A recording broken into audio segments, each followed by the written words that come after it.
Hey there, tonight we're exploring why you wouldn't last a day in ancient Egypt's desert, where the truth is, the scorching sand and relentless sun were more unforgiving than the Hollywood glamour suggests. If these stories help you unwind, I'd love a quick like or subscribe, but only if they're genuinely working for you.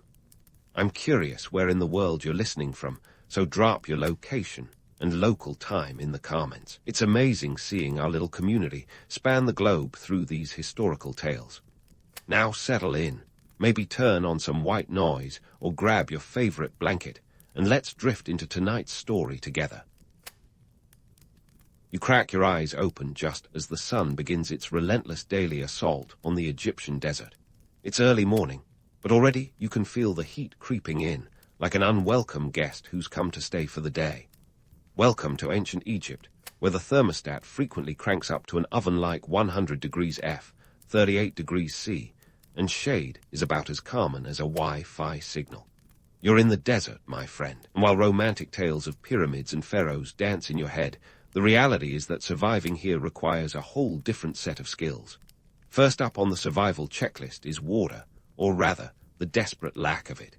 In this sandy furnace, water isn't just a drink, it's the difference between seeing tomorrow or becoming one with the dunes. Ancient Egyptians didn't have the luxury of turning on the tap.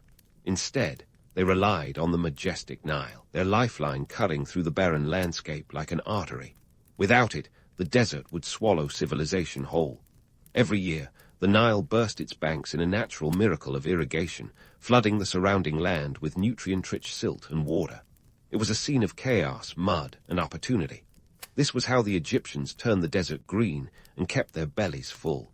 Now, if you're thinking of grabbing a quick splash, think again. The Nile might be the lifeblood of Egypt, but it's not exactly a Starbucks drive-thru. The water was precious and had to be managed with the precision of a Swiss watch. Ancient Egyptians were master engineers, constructing intricate irrigation systems to channel the floods and store water for the dry season. They built canals, basins, and dikes, transforming the arid land into a fertile paradise. Well, as paradisiacal as a place where the sun tries to roast you alive can get. But let's not romanticize it too much. Life wasn't all sunbathing and sipping lotus tea by the river. Water scarcity was a huge issue. Mismanage that supply, and it's game over. Dehydration could sneak up on you faster than a sandstorm, and once it got its claws in, there was no letting go. You couldn't exactly pop down to the local pharmacy for electrolytes. The harsh truth is that the desert wasn't just an environment. It was an adversary, a constant reminder of how thin the line between thriving and surviving really was. Now, let's zoom out a bit and look at the bigger picture. Why all this fuss over a river? Because the Nile wasn't just a source of water, it was the bedrock of the entire economy. Think Wall Street, but with hippos. The annual inundation meant fertile lands, and fertile lands meant bountiful harvests. The Egyptians grew everything from wheat to barley, fueling not just their bellies, but their entire civilization. Bread and beer were staples, and believe it or not, they were so essential that workers building those famous pyramids were paid in loaves and suds. Talk about a carb-heavy paycheck. But don't get too cozy with this picture of agrarian bliss. The Nile's bounty was as unpredictable as that friend who always cancels plans last minute. Some years, the flood was too high, washing away crops faster than you could say Tutankhamun. Other years, it was too low, leaving fields dry and hearts heavy. In those times, famine lurked around the corner, ready to take a bite out of the population. It was a precarious existence, balanced on the whims of nature, and a reminder that even the mighty Egyptians couldn't control everything. So, as the sun climbs higher in the sky, turning your skin into a nice shade of lobster red, remember that the romantic allure of ancient Egypt's desert is only part of the story. There's a reason you wouldn't last a day out here without the wisdom of the ancients, those early risers who, long before sunscreen and hydro flasks, figured out how to wrestle a living from the jaws of the Sahara. Keep that in mind as you trudge on through the sweltering heat, a silent nod to those who managed to turn one of the harshest places on Earth into a thriving civilization. As the sun marches up the sky, turning the desert into a convection oven, let's talk about how the ancient Egyptians managed to not melt into puddles of despair. It turns out they had some pretty nifty tricks up their linen sleeves. Ah, linen. Let's start there. This wasn't just any fabric. It was the ancient Egyptian version of air conditioning. Unlike today's synthetic fabrics, linen breathes. It's like nature's wick-away technology, perfect for wicking away sweat as fast as you can say Pharaoh's curse. Linen was the fabric of choice for a reason, and it wasn't because the ancient Egyptians were fashionistas ahead of their time. They needed lightweight clothing that didn't trap heat, and linen was the MVP. Plus, it was made from flax, a plant that thrived on the banks of the Nile. Talk about local sourcing. Those flowing white robes you see in all the hieroglyphs. Yeah, they were practical, not just a fashion statement. And here's a fun fact. Linen was so valuable that it was even used as currency. Imagine paying your taxes in t-shirts. Now, if you think the Egyptians were just lounging around in their breezy linens, you'd be wrong. Step into a mud brick house, and you'll find another marvel of ancient Egyptian ingenuity. These homes were built to withstand the blazing sun, and were about as close as you could get to a cool retreat in the desert. Made from mud and straw, these bricks were the ancient answer to eco-friendly building. They absorbed the sun's heat during the day and released it at night, keeping the interior relatively cool. It's like ancient air conditioning without the carbon footprint. But here's the kicker. Despite the heat, these homes were built without chimneys. The smoke from cooking fires would just find its way out through cracks or open doors, which sounds like a ventilation nightmare today, but was perfectly normal back then. Even the wealthiest Egyptians, who could afford stone houses, preferred the mud brick variety for their refreshing coolness. So the next time your AC breaks down, just remember, in ancient Egypt, they kept their cool with nothing but mud and a prayer.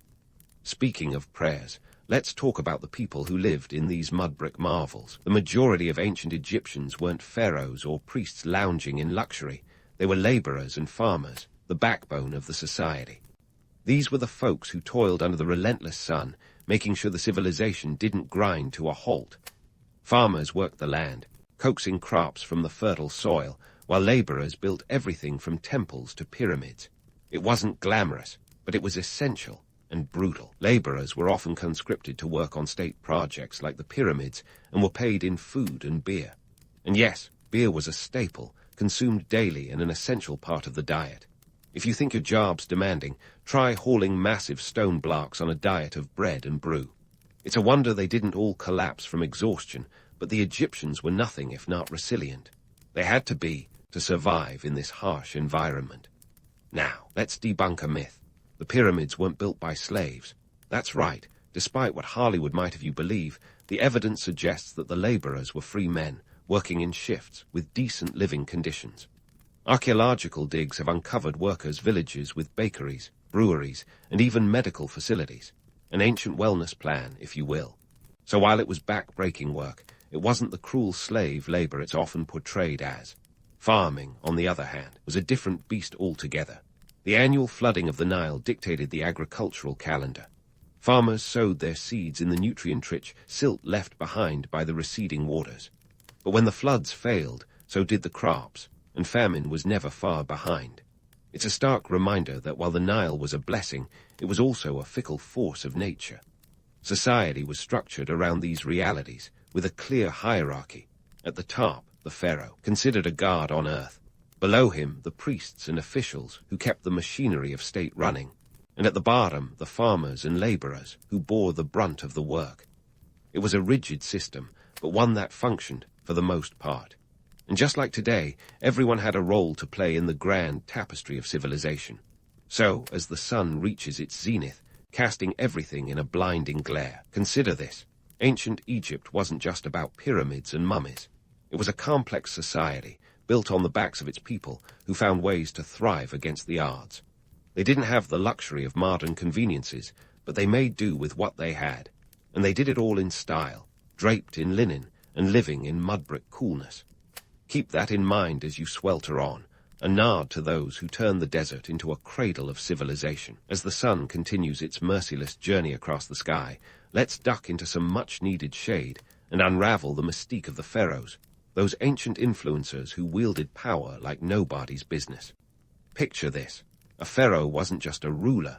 He was a living god, the earthly embodiment of Horus, the falcon-headed deity.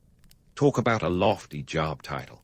But before you get swept away by visions of golden headdresses and divine decrees, let's break down what being a god king really entailed. First, let's address the elephant, or should I say the Sphinx, in the room, the myth of the pharaoh as an all-powerful autocrat. Sure, they had the bling and the titles, but ruling a sprawling kingdom wasn't a solo gig. The pharaohs were more like the CEOs of ancient Egypt, and just like any modern corporation, they relied heavily on a vast bureaucracy to keep things running smoothly. This was the original red tape, folks, complete with scribes, viziers, and officials who were the cogs in this giant administrative machine.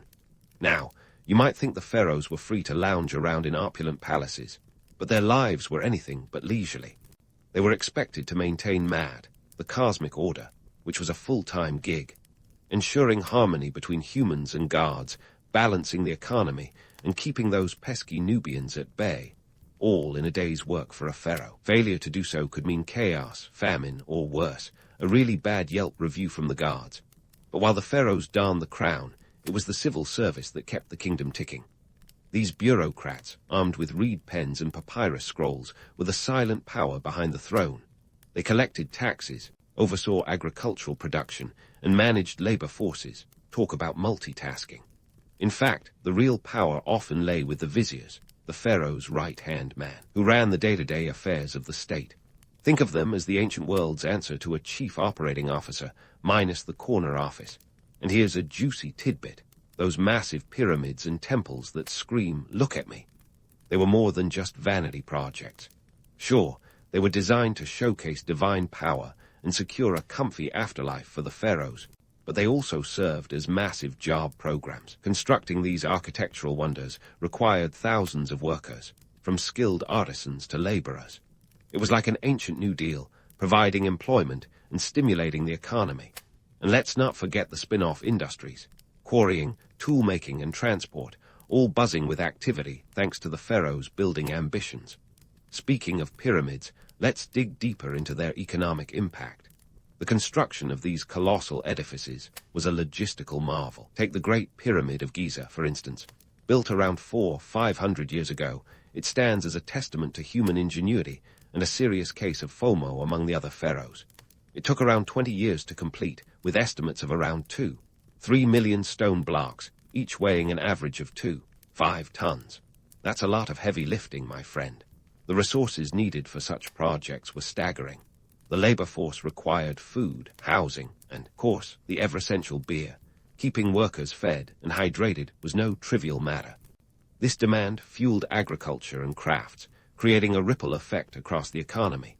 Yet it also meant that a significant chunk of the state's resources was tied up in these grandiose endeavors. So while the pyramids stood as symbols of eternal power, they also represented the very real costs and sacrifices borne by the society beneath their shadows. Now, let's talk taxes. No one likes them, but in ancient Egypt, they were the lifeblood of the state. Collected in the form of grain, livestock, or labor, taxes funded everything from temple maintenance to military campaigns. It was a system that worked, for the most part, but woe betide anyone caught short. Tax evasion was a risky business, and the ancient IRS didn't mess around. Fail to pay, and you could find yourself in a world of hurt, with penalties ranging from fines to forced labor. But let's not get too bogged down in bureaucracy.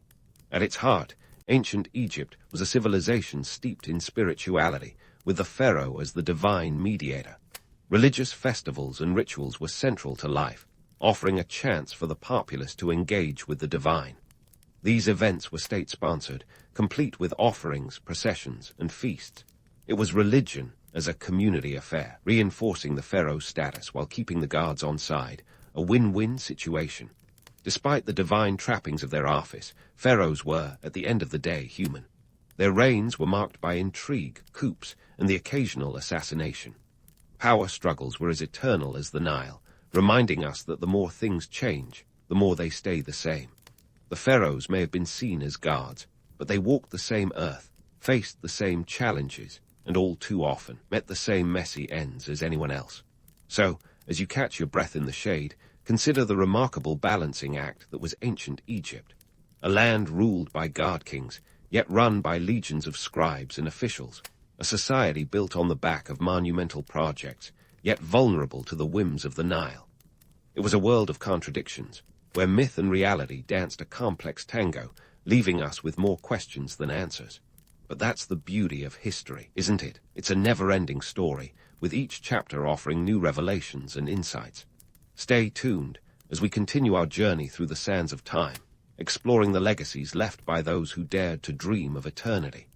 As the day gives way to the cooler embrace of evening, let's turn our attention from pharaohs and pyramids to something a bit closer to home. Your dinner plate in ancient Egypt. Spoiler alert, if you're hoping for a lavish spread, you'd better have some royal blood, because for most Egyptians, dining was less feast and more necessity. First up, let's talk grains. Barley and emmer wheat were the bread and butter, well, actually just the bread, of the Egyptian diet. These robust crops were the foundation of meals, used to make bread and beer, the two staples that kept the ancient economy and bellies full. If you're imagining loaves of fluffy white bread, think again. This was more like a dense, coarse flatbread, the kind that could double as a frisbee if dinner conversation got dull. But it was nutritious, packed with the carbs and fiber needed to fuel hard-working Egyptians, whether they were hauling stones or just surviving another day in the desert heat. But here's where it gets interesting. Just growing these crops was a Herculean task. Remember, we're talking about a civilization that turned a desert into a breadbasket. The annual inundation of the Nile was crucial, depositing nutrient-rich silt that fertilized the fields. Yet the unpredictability of the flood made farming a high-stakes game. Too much water, and your crops were kaput. Too little, and you were staring famine in the face. It was like farming on the edge of a knife, with the Nile's whims dictating success or disaster. Now, let's add some protein to the mix. Fish from the Nile were a dietary godsend, bringing much-needed variety to a menu that otherwise read like a carb lover's dream. The river teemed with fish, and the Egyptians were no slouches when it came to fishing. Nets, harpoons, and weirs were their tools of the trade, and they used them with the precision of a modern sushi chef. Fish was either cooked fresh, sun-dried, or salted for preservation. And while it might not sound like a Michelin-starred meal, it was essential, providing nutrients that the bread and beer diet lacked. Speaking of beer, let's pause to appreciate its role in Egyptian society. Forget your craft brews and IPA debates. Ancient Egyptian beer was a thick, porridge-like affair, more like liquid bread than a refreshing beverage. It was a dietary staple, consumed by everyone from the humble farmer to the high priest. And yes, even kids partook. Try telling them it's a health drink. Beer not only quenched thirst, but also provided calories, and was safer than Nile water, which, let's face it, was more crocodile-infested than a Florida swamp. But not everyone dined equally in this ancient world. The diet of the elite was a different story entirely. While the common folk were munching on bread and fish, the upper echelons enjoyed a veritable smorgasbord. Picture this. Roast goose, beef, pork, and lamb were on the menu, alongside exotic fruits like dates, figs, and pomegranates. The rich even had access to imported luxuries like honey, spices, and wine. And while the average Egyptian might have dreamed of such feasts, for the elite, it was just a Tuesday. The disparity in diet was more than just a matter of taste. It was a reflection of the broader social hierarchy. The rich could afford not only diverse foods, but also the labor-intensive methods needed to prepare them. Cooking in ancient Egypt wasn't just about throwing ingredients in a pot. It was an art form, with recipes passed down through generations. Meals were seasoned with herbs and spices like coriander and cumin, transforming simple ingredients into culinary masterpieces. But let's debunk a myth. Not all pharaohs were gluttonous gourmands lounging on chaise longues. Sure, they had access to the finest foods, but they also bore the weight of maintaining cosmic order. No pressure, right? Their diets were as much about symbolism as sustenance. Offerings of food to the gods were a regular affair, and the leftovers often found their way to the royal table, ensuring the divine and the earthly were in sync. So, as the sun dips below the horizon, consider how central food was to the Egyptian way of life. It was sustenance, currency, and status symbol all rolled into one. Whether you were a laborer chewing on tough bread or a noble savoring roasted fowl, every meal was a reminder of your place in the grand scheme of things. It's a stark contrast to today's food culture, where choice and abundance often overshadow the essential act of eating to live. In ancient Egypt, food was a testament to resilience, a celebration of life in a land that offered little without a fight. It was a daily battle against the elements, the whims of the Nile, and the ever-present threat of scarcity. Yet, through it all, the Egyptians found a way to not only survive but thrive, crafting a civilization that still captures our imaginations millennia later. As you digest these morsels of history, let's keep the conversation going. We've only just begun to scratch the surface of what life was like on the banks of the Nile. There's more to explore, more myths to bust, and more stories to uncover. So stay tuned as we journey deeper into the past, where every grain of sand hides a tale waiting to be told. As you digest these morsels of history, let's keep the conversation going. We've only just begun to scratch the surface of what life was like on the banks of the Nile.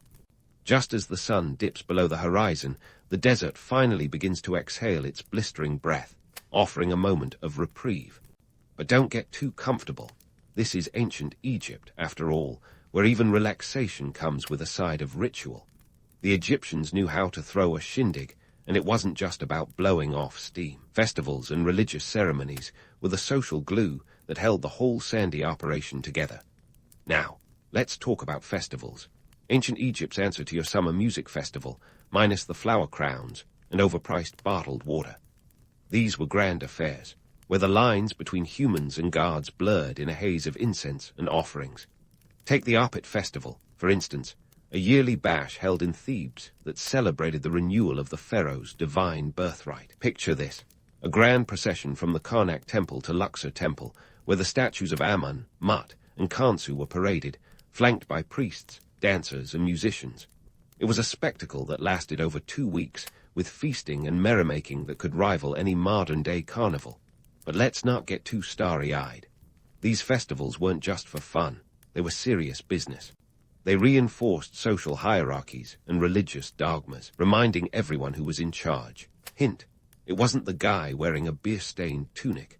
The pharaoh's participation was crucial, as it underscored his role as the mediator between the gods and mere mortals.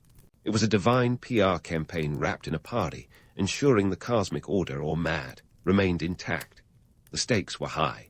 Without MAD, chaos, or Isfit could swallow the world faster than a Nile crocodile. Speaking of divine intervention, let's not forget the religious ceremonies that peppered daily life like a well-seasoned dish. The Egyptians were nothing if not devoted. Rituals were as common as the rising sun, from the daily offerings to the gods to complex rites like the said festival.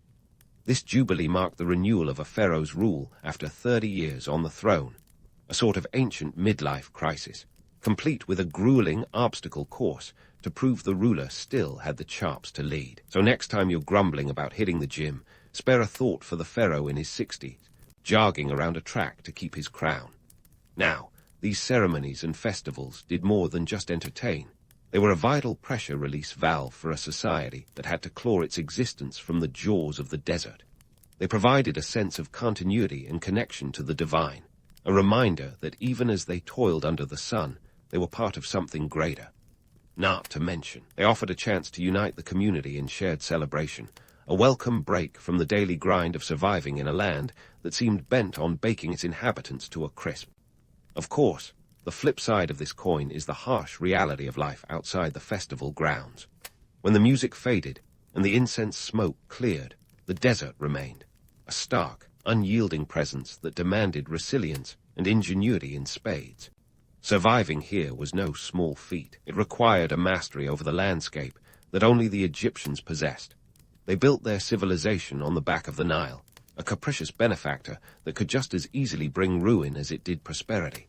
It's easy to get lost in the romance of it all, the pyramids, the hieroglyphs, the grandeur of it.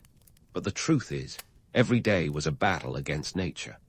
And yet, it was precisely this battle that forged the Egyptians into a people of remarkable fortitude and creativity. They didn't just survive, they thrived, turning adversity into opportunity, creating a legacy that still captivates us today.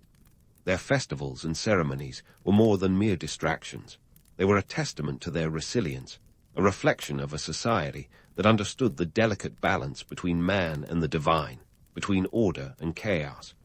As you slip off the sandals of history and return to the present, take a moment to appreciate the wisdom of the ancients. They lived in a world of extremes, where the line between life and death was as thin as a papyrus reed.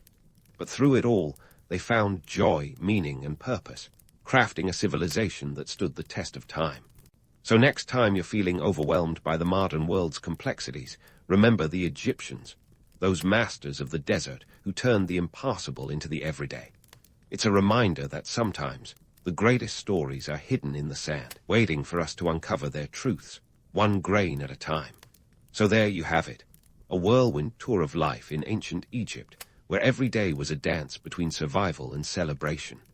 Whether you're under the blistering sun or basking in the glow of a festival, remember that the allure of ancient Egypt is just as much about the grit as it is about the grandeur.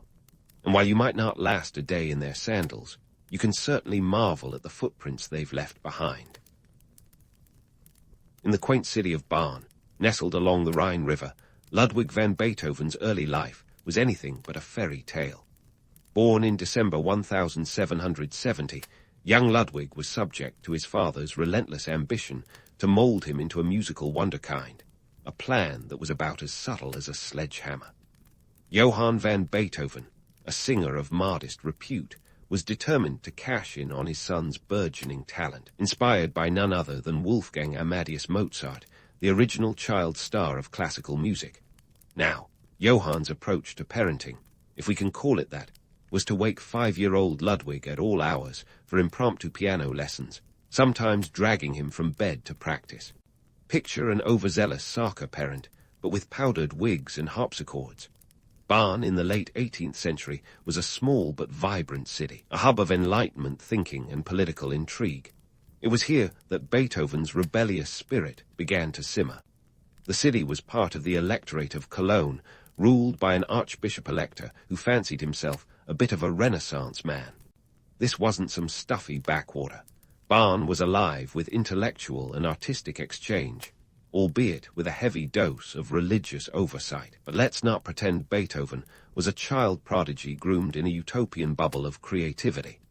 The reality was that his family's finances were as precarious as a tightrope walker on a windy day, and Johann's drinking habit didn't exactly help balance the books. Beethoven's early music education was a patchwork of local tutoring and self-taught exploration. By the age of 10, he was apprenticed to Christian Gottlob Neef, the court's organist and a key figure in Ludwig's life. Neef saw the spark in Beethoven and helped fan it into a flame, introducing him to the works of Bach, a composer whose complexity would become a lifelong inspiration. But let's not get carried away with the idea of young Beethoven as a solitary genius locked in endless practice. Sure, he was talented, but he was also a teenager. Imagine the mood swings and the angst, compounded by a family life that could generously be called chaotic. The tortured genius trope often painted Beethoven as a lone wolf, but the truth was a bit less romantic. Yes, he had a fiery temper and a disposition that could scare off even the most patient of patrons, but he was also fiercely loyal to his friends and mentors. His relationship with Neef was one of mutual respect and admiration, a far cry from the caricature of the brooding, misunderstood artist. Beethoven's rebellious streak was evident early on, often clashing with the rigid conventions of court life. He was known to speak his mind, sometimes to his own detriment, in an era when decorum was as valued as a well-tailored coat. As Beethoven grew, so did his ambitions. By the time he was in his late teens, around 1787, he set his sights on Vienna, the musical epicenter of Europe. But family obligations kept pulling him back to Bonn, much like the gravitational force of a black hole, inescapable and all-consuming. His mother's death in 1787 was a turning point, leaving him the head of the family and responsible for his younger siblings. The reality of this responsibility was far removed from the romanticized idea of a young genius free to pursue his art. Political landscape of the time was as tumultuous as Beethoven's family life. The French Revolution was on the horizon, and its ideals of liberty and equality were beginning to seep into the consciousness of Europe. Beethoven, ever the nonconformist, was influenced by these revolutionary ideas, which would later find expression in his music. But in the Bonn of his youth, he was still navigating the constraints of a society that valued tradition and hierarchy above all. Through primary sources, we get a glimpse of Beethoven's early struggles and triumphs. A letter from Neef published in the magazine Der Musik in 1783 praised young Ludwig as a boy of promise, noting his ability to play with force and dexterity. It's a rare first-hand account that cuts through the myth, painting a picture of a talented, hard-working young man rather than the tempestuous prodigy of legend. However, even with Neef's encouragement, life in Bonn was no easy ride. Ludwig's father continued to push him relentlessly, perhaps seeing in him a ticket to the family's financial salvation, despite the fact that Johann's own career was more dud than dynamo. The reality of Beethoven's early years is a mix of promise and pressure, talent and turmoil. While the mythos of the tortured genius might cast him as a solitary figure, the truth reveals a young man shaped by the trials of his environment and the expectations of those around him. His rebellious spirit was not just a product of innate genius, but also a reaction to the world he inhabited, a world of political upheaval, societal change, and personal hardship. Beethoven's early life was a crucible that forged the artist he would become, a testament to the complex interplay of nature and nurture, myth and reality. So, we've set the stage in Bonn, and now it's time to pack our musical suitcase and follow young Ludwig van Beethoven to Vienna. Picture the scene. It's 1792, and Beethoven, at the ripe age of 21, is finally making his long-dreamed-of move to Vienna, the glittering epicenter of music in Europe. This is a city that lives and breathes melody, where even the street vendors are probably whistling sonatas. Vienna was not just any city. It was the pulsating heart of classical music, a place where the likes of Haydn and Mozart had left their indelible marks. It's like moving to Hollywood today for an aspiring actor, minus the palm trees and paparazzi. Now, let's talk about the realities of being a freelance musician in the 1790s. Spoiler alert, it wasn't all symphonies and sonatas. Beethoven arrived in Vienna with more ambition than cash, which, let's face it, was probably stuffed into his worn-out breeches. The economic landscape was as treacherous as the cobblestone streets. To give you an idea, the cost of living was no joke. A decent meal at an inn could set you back about 12 cruisers, and let's not even talk about the rent. Vienna's housing market was competitive, with prices that could make your powdered wig stand on end. But Beethoven had a trump card up his sleeve, talent, and a whole lot of it. He quickly set about making connections, a necessity in a society where who you knew could often be more important than what you knew. Enter the patrons, the financial lifeblood for any artist looking to avoid a diet of bread and water. Beethoven was savvy, charming his way into the good graces of some seriously influential people. Think of these patrons as the venture capitalists of the musical world, except they were more likely to wear breeches than business suits. One of Beethoven's early patrons was Prince Karl Lichnowsky, a nobleman who not only had deep pockets, but also a deep love for music. Lichnowsky wasn't just some rich dabbler. He was genuinely invested in the arts, providing Beethoven with a stipend of 600 florins a year. Now, that might not sound like much, barely enough to buy you a few decent violins. But back then, it was a lifeline. It allowed Beethoven the freedom to focus on composing, rather than worrying about where his next meal was coming from. Despite his aristocratic connections, Beethoven was never one for social niceties. He had a knack for ignoring societal hierarchy, much to the chagrin of some of his more conservative peers. There's a famous story of Beethoven refusing to bow to royalty, a social faux pas akin to not standing for the national anthem. But Beethoven couldn't care less about titles. He believed in the supremacy of art and intellect over birthright. In fact, he once quipped, "Prince, what you are by accident of birth. What I am by myself. There are and will be thousands of princes. There is only one Beethoven." This rebellious streak, while endearing in a rock and roll kind of way, didn't always serve him well. Beethoven's financial struggles were real, often exacerbated by his own temperament. Let's just say he wasn't exactly a people person. His letters from this period are studded with complaints about money, a constant reminder of the precarious balance between genius and solvency. Vienna, for all its opulence, was a city that demanded conformity, and Beethoven was anything but a conformist. Yet it was also a city of opportunity, a place where the right combination of talent, charm, and luck could propel one to stardom. Beethoven, with his fiery spirit and indomitable will, was determined to make it work. He navigated the complex web of Viennese society with a mix of bravado and brilliance, often relying on his music to speak for him when words failed. Interestingly, Beethoven's financial woes did little to dampen his creative output. During his early years in Vienna, he produced some of his most groundbreaking work. Take his Opus 1, a set of piano trios published in 1795, which was met with critical acclaim and solidified his reputation as a composer of note. The publication was a commercial success, earning him enough to keep the creditors at bay for a while longer. However, even as his star began to rise, Beethoven remained acutely aware of the fragility of his situation. He was a man caught between two worlds, the aristocratic circles that funded his art and the revolutionary ideals that inspired it. This tension would later come to define much of his work, as he grappled with themes of freedom and individuality. So, as we leave Beethoven in this bustling city of music, we find him on the cusp of greatness, yet ever the outsider, perpetually struggling against the constraints of his time. The young composer who had arrived in Vienna with little more than hope and a few florins in his pocket was slowly but surely carving out a place for himself in the annals of music history. With each note he penned, Beethoven was not just writing music. He was challenging the status quo, one symphony at a time. And while the myth of the tortured genius might paint him as a solitary figure, the reality was far more nuanced. Beethoven was a man of his age, shaped by the world around him, yet determined to transcend it, a true revolutionary in every sense of the word. And so, we find Beethoven, a musical maverick straddling the precarious line between genius and financial insolvency, ready to shake the foundations of music theory while navigating the social labyrinth of 19th-century Vienna.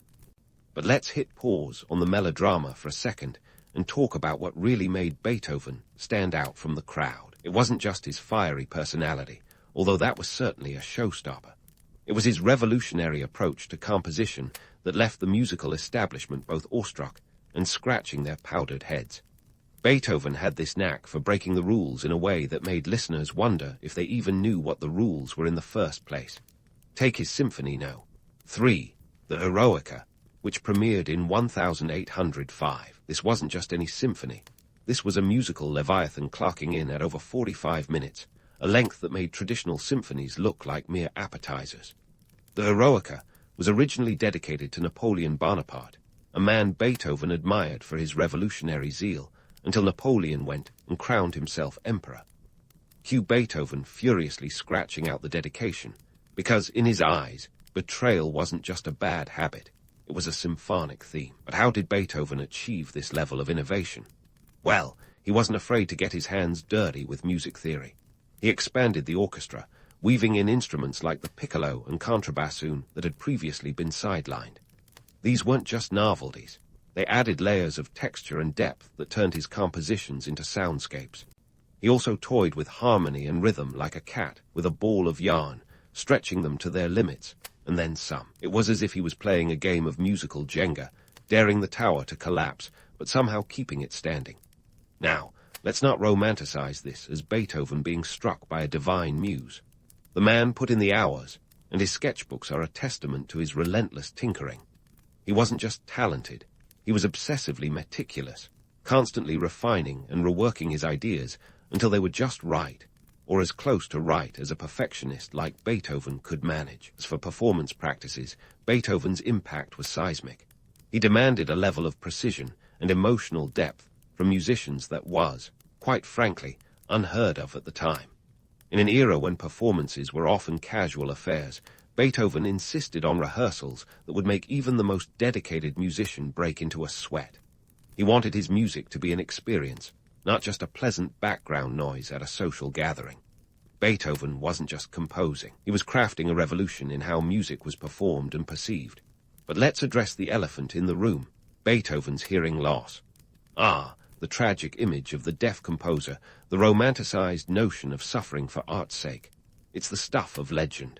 But let's peel back the myth and look at the gritty reality. By his late 20s, Beethoven began to notice the first signs of hearing impairment.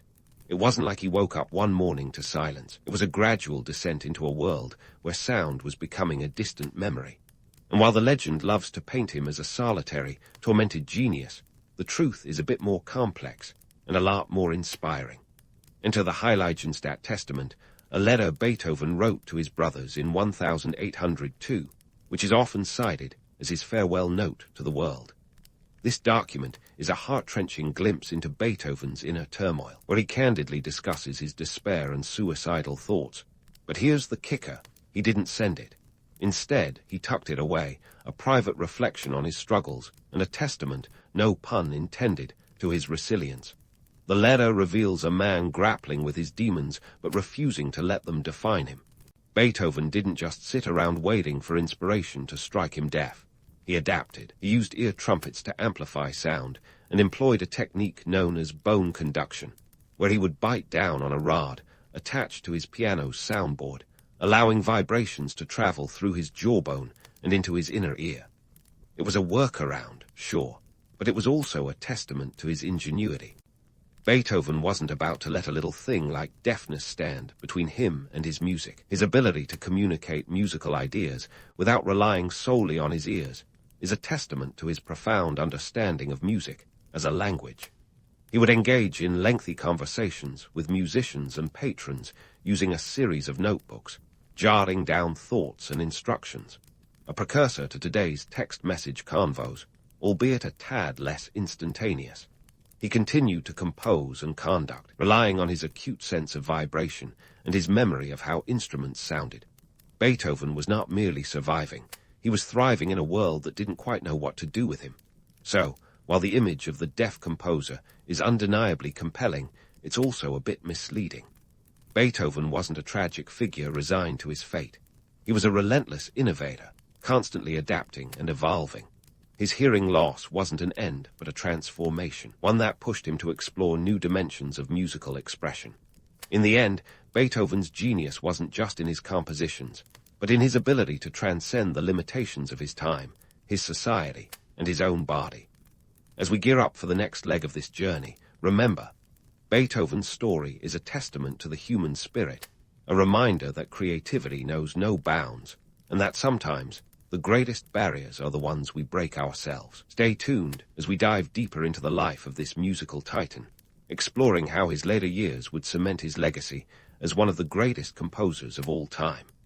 As we wade deeper into the life of Beethoven, standing on the cusp of his later years, we find a man simultaneously celebrated and misunderstood, a composer whose personal life was as tumultuous as a rock band on a never-ending world tour. Life had thrown him challenges like an eternal game of dodgeball, and Beethoven was dodging, weaving, and sometimes taking a hit, yet all the while producing works that would secure his place in the pantheon of musical greats. Let's set the scene. It's the early 1800, and Vienna is buzzing with the sounds of Beethoven's groundbreaking compositions. But while his music soared, his personal life was a symphony of chaos.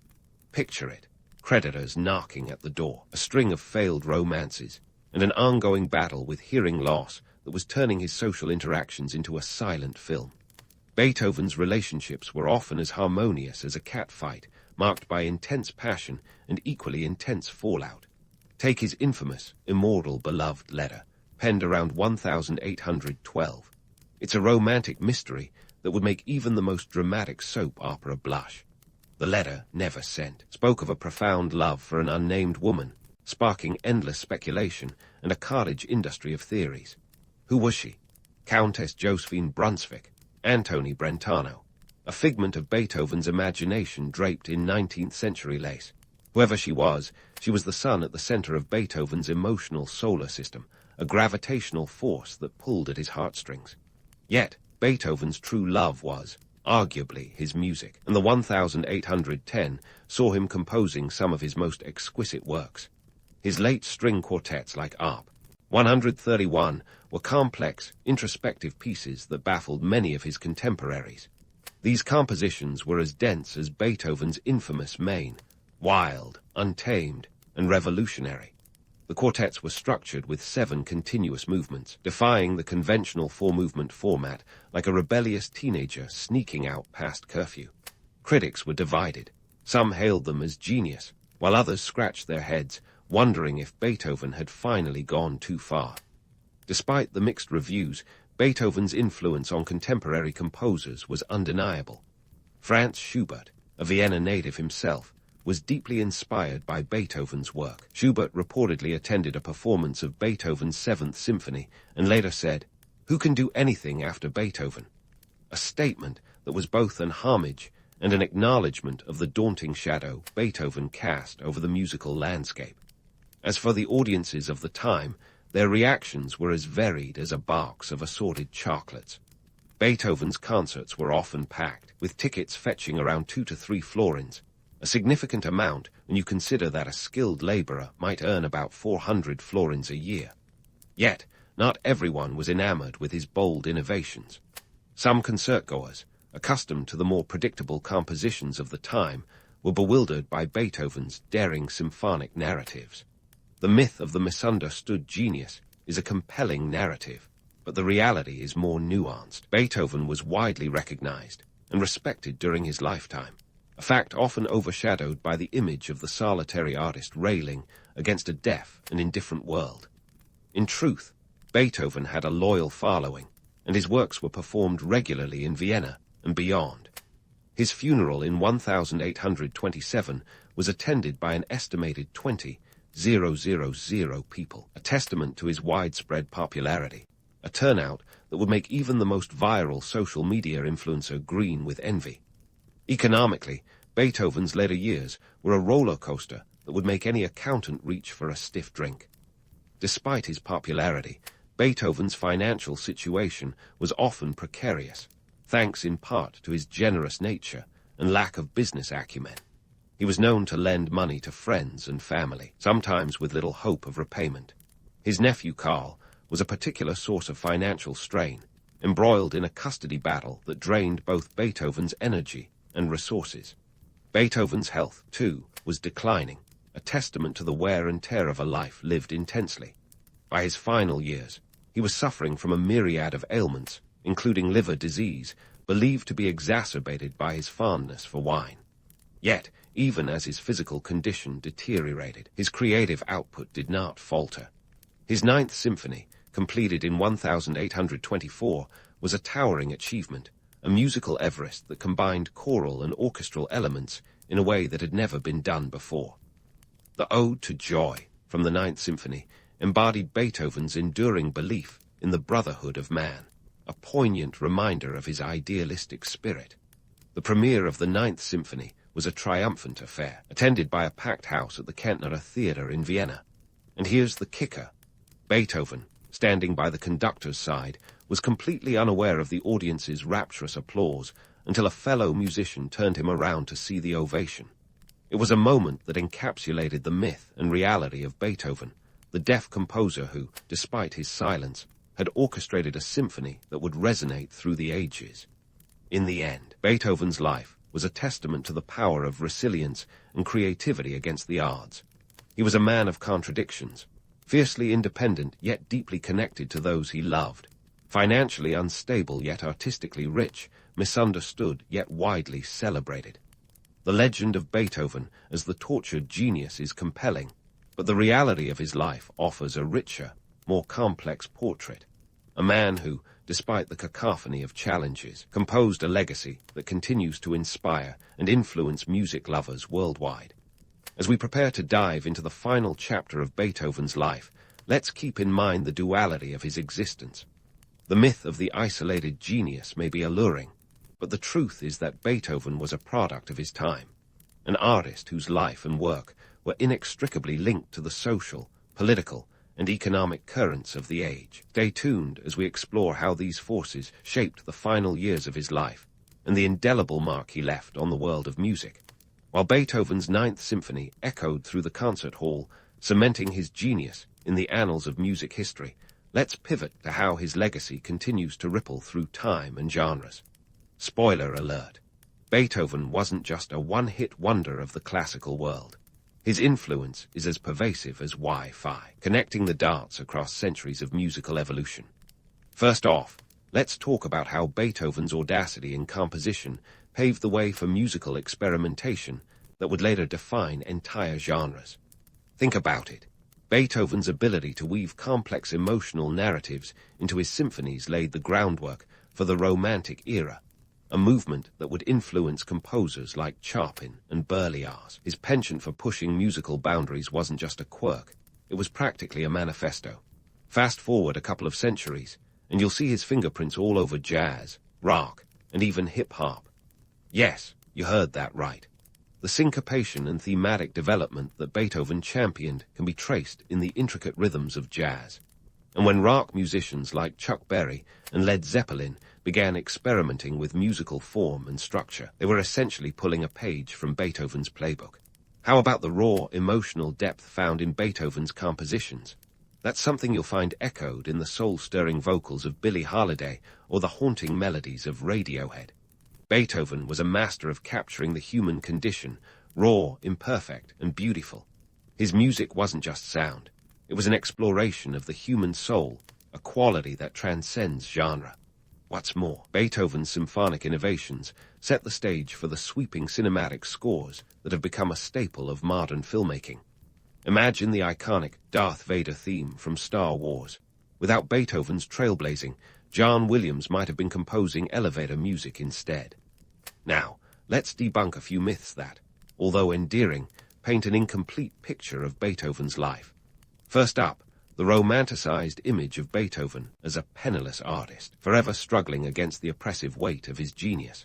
Sure, he had more than his fair share of financial hiccups, but Beethoven was savvy enough to secure patrons and commissions that kept him afloat. The man was no stranger to the hustle. He understood the economics of his craft and worked tirelessly to ensure his art reached the public. He wasn't merely a victim of circumstance, but a shrewd navigator of the musical marketplace. Then there's the myth of the solitary genius, the brooding artist holed up in a dark room, composing in isolation. While Beethoven certainly had his solitary moments, who doesn't enjoy a bit of alone time with their thoughts? He was far from a recluse. Beethoven maintained a wide network of friends, fellow musicians, and patrons. His social interactions were filled with lively debates and camaraderie, proving that even a genius sometimes needs a good chat over a glass of wine. Another popular misconception is that Beethoven's deafness was an insurmountable tragedy that defined his life. While it's true that his hearing loss was a significant challenge, it wasn't the tragedy we often make it out to be. Beethoven adapted, using ear trumpets and bone conduction techniques that allowed him to continue composing. In fact, some of his most profound works were written during this period. His deafness wasn't an end. It was a transformation, one that pushed him to explore new avenues of musical expression. Beethoven's resilience in the face of adversity is a testament to human ingenuity and determination.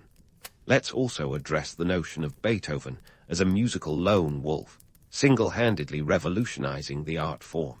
While he was undoubtedly a pioneer, Beethoven was part of a larger tapestry of composers and musicians who were all contributing to the evolution of music.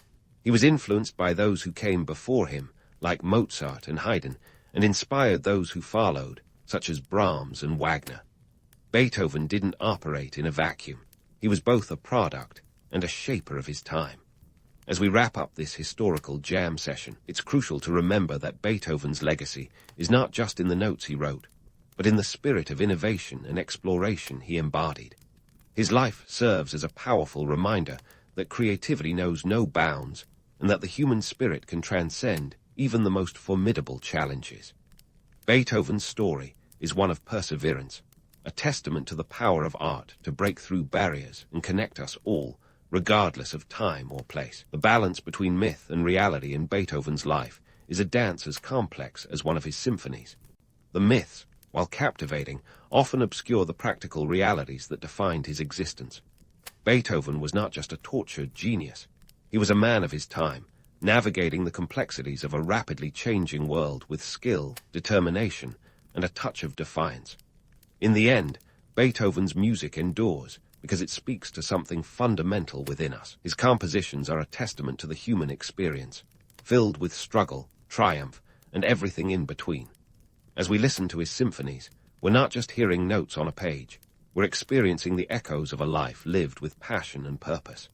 Beethoven's legacy is not just in the music he left behind, but in the inspiration he provides to each new generation of artists, urging them to explore, innovate, and push the boundaries of what is possible. In the dusty annals of history, where truth often mingles with a dash of legend, emerges Attila the Hun, a name that could send shivers down the spine of the most stoic Roman senator.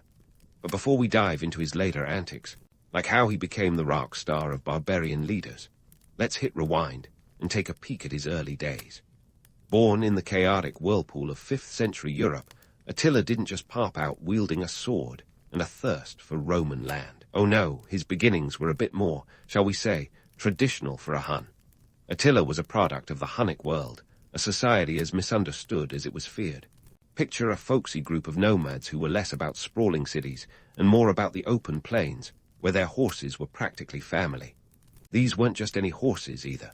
They were the sleek, muscular sports cars of the ancient world, and the Huns were the gearheads. Horse trading was the economic lifeblood, a practice that kept the Huns galloping from one deal to the next, leaving a cloud of dust and a few disgruntled Romans in their wake. To say they were good at it would be an understatement akin to calling the Grand Canyon a ditch. Now, about those wild misconceptions. Attila's portrayal as a wild-eyed barbarian has a certain primal appeal, doesn't it? The idea of a fierce, untamed warrior charging into battle is the stuff of epic poetry. But here's the kicker. It's only part of the story.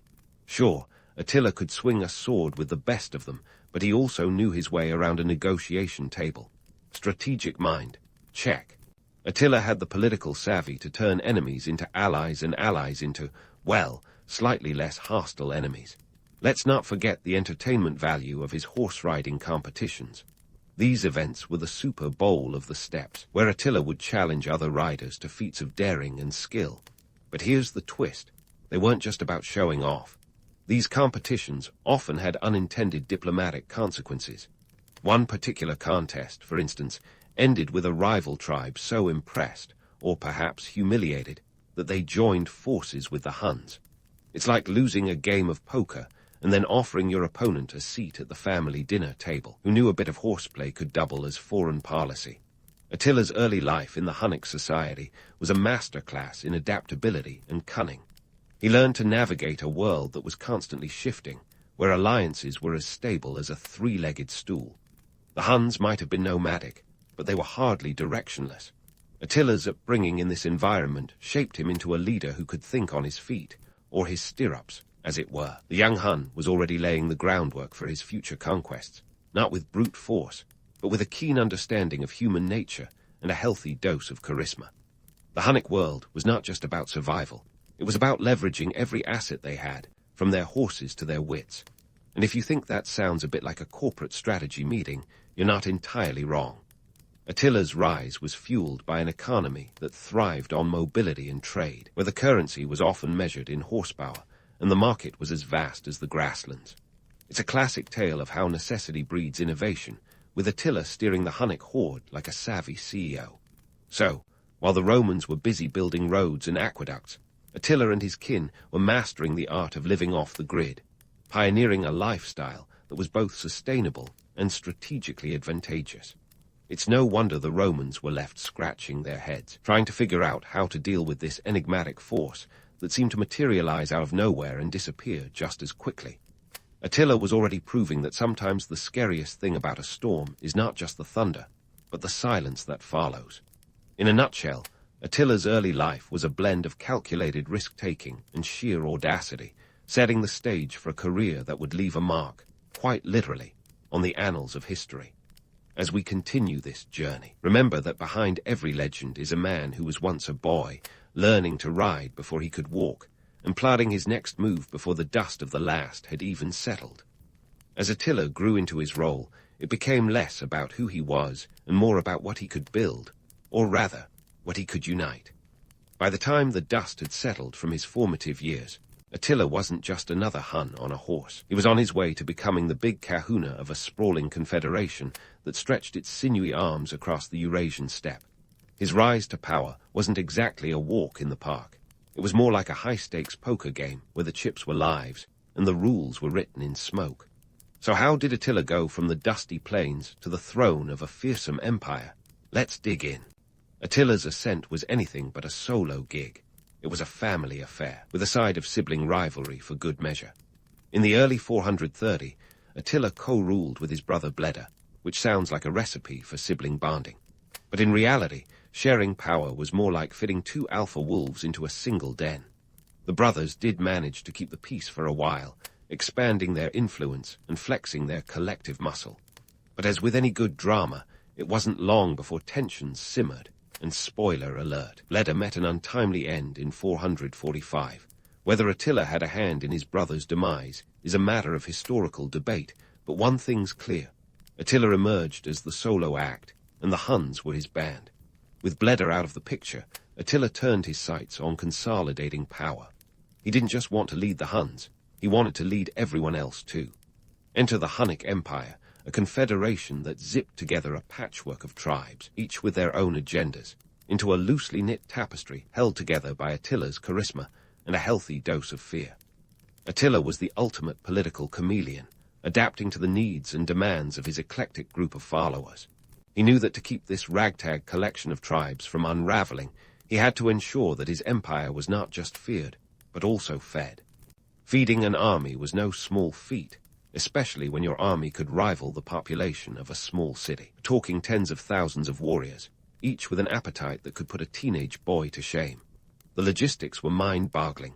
Fields had to be plowed, livestock had to be raised, and trade routes needed to be secured. And let's not forget the horses. Oh, the horses. Each mounted warrior required at least 3 horses, one to ride, one as a spare, and one to carry supplies.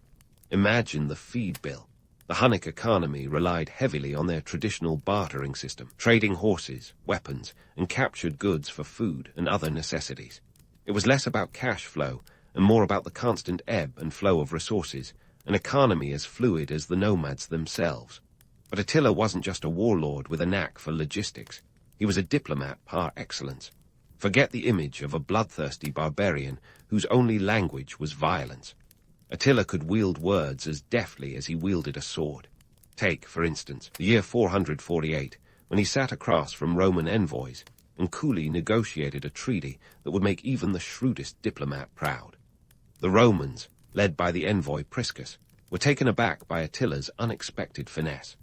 Far from the savage they expected, they found themselves face to face with a leader who understood the art of the deal, demanding tributes of gold and land with the calm authority of a seasoned CEO. Attila's relationship with the Romans was a complex dance of war and peace, where treaties were as common as battles. The Huns were a constant thorn in the side of the Roman Empire, but Attila knew that a constant state of war wasn't sustainable.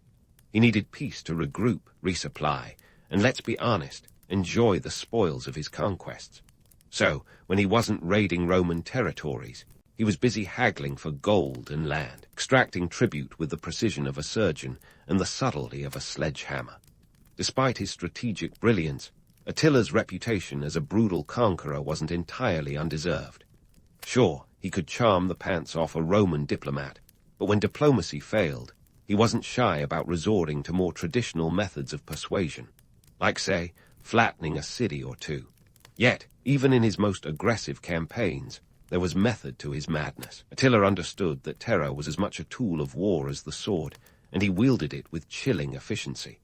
Cities surrendered not just because of the Huns' military might, but because of the fear Attila inspired. It was psychological warfare at its most primal. As we peel back the layers of Attila's legend, it becomes clear that he was both more and less than the myths suggest. Yes, he was a conqueror whose name struck fear into the hearts of his enemies, but he was also a savvy leader who understood the complexities of empire building. Attila's empire was a testament to his ability to adapt, to balance the brutal with the diplomatic, and to wield power with a mixture of charisma and cunning. So the next time someone mentions Attila the Hun, remember, behind the wild-eyed warrior was a mind as sharp as any Roman dagger. And as his story unfolds, we'll see that his greatest weapon wasn't his sword, but his ability to hold together an empire that, like a finely tuned chariot, could fall apart at the slightest misstep. Attila's story wasn't just about his roaring success, but also about his uncanny knack for knowing when to hold M and when to fold M. Take, for instance, his infamous campaigns against the Eastern Roman Empire. a series of military maneuvers that could make any modern-day corporate raider nod in appreciation. Attila's approach was akin to a CEO orchestrating a hostile takeover of a rival company. Except, instead of boardrooms and conference calls, it was more about sieges and cavalry charges. And let's be real, Attila's version of a merger often involved way more fire and fewer PowerPoint slides.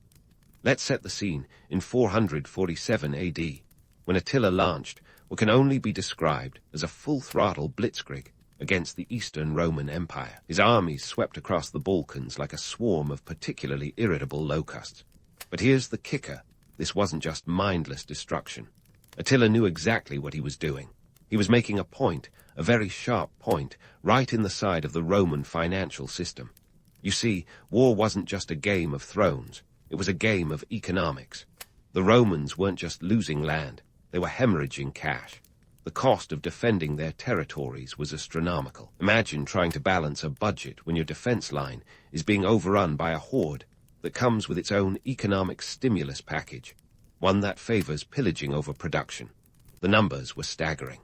The Eastern Roman Emperor, Theodosius Roman II, found himself in the unenviable position of having to pay a tribute to Attila to stop the onslaught. This wasn't just pocket change we're talking about. It was 100 pounds of gold annually. That's a lot of shiny metal for someone whose day job involved being the terror of the steppes. Theodosius Roman II probably felt like he was paying for the world's most expensive insurance policy, but without the peace of mind. In the boardroom of history, Attila was the ultimate shareholder, cashing in on Roman desperation like a seasoned investor. However, let's not kid ourselves into thinking Attila was invincible. The myth of his supernatural prowess is as enticing as an ancient action movie, but reality had a way of pulling the rug out from under him. Fast forward to 451 AD, and we find Attila facing the Western Roman Empire at the Battle of the Catalonian Plains. This was no leisurely skirmish. It was a clash that echoed through the ages, with an estimated 200,000 men locking horns. Picture a showdown that was less David vs. Goliath and more Goliath vs. slightly smaller Goliath. The outcome, not the clean-cut victory one might expect from a demigod of war. The battle was a bloody stalemate, with both sides suffering heavy losses. Attila, who had previously seemed unstoppable, was forced to retreat. His supernatural aura took a hit, revealing the man beneath the myth, a leader who was just as fallible as any other. This strategic retreat was less about cowardice and more about the cold, hard calculus of survival. Attila understood that sometimes discretion is the better part of valor, a lesson that any seasoned tactician or poker player would recognize. In this dance between myth and reality, it's important to remember that Attila's victories and defeats were both part of a larger economic narrative. His campaigns weren't just military exercises, they were financial strategies. The cost of war wasn't just measured in lives lost, but in gold spent and resources depleted. The Romans, particularly the Western Empire, were struggling under the weight of constant military expenses. Their coffers were dwindling faster than a Roman bathhouse on a hot summer's day. So, while the legends paint Attila as an otherworldly force, the reality was that his empire, like any organization, required funds to function. Wars were expensive, and maintaining an army the size of a small nation was no small feat.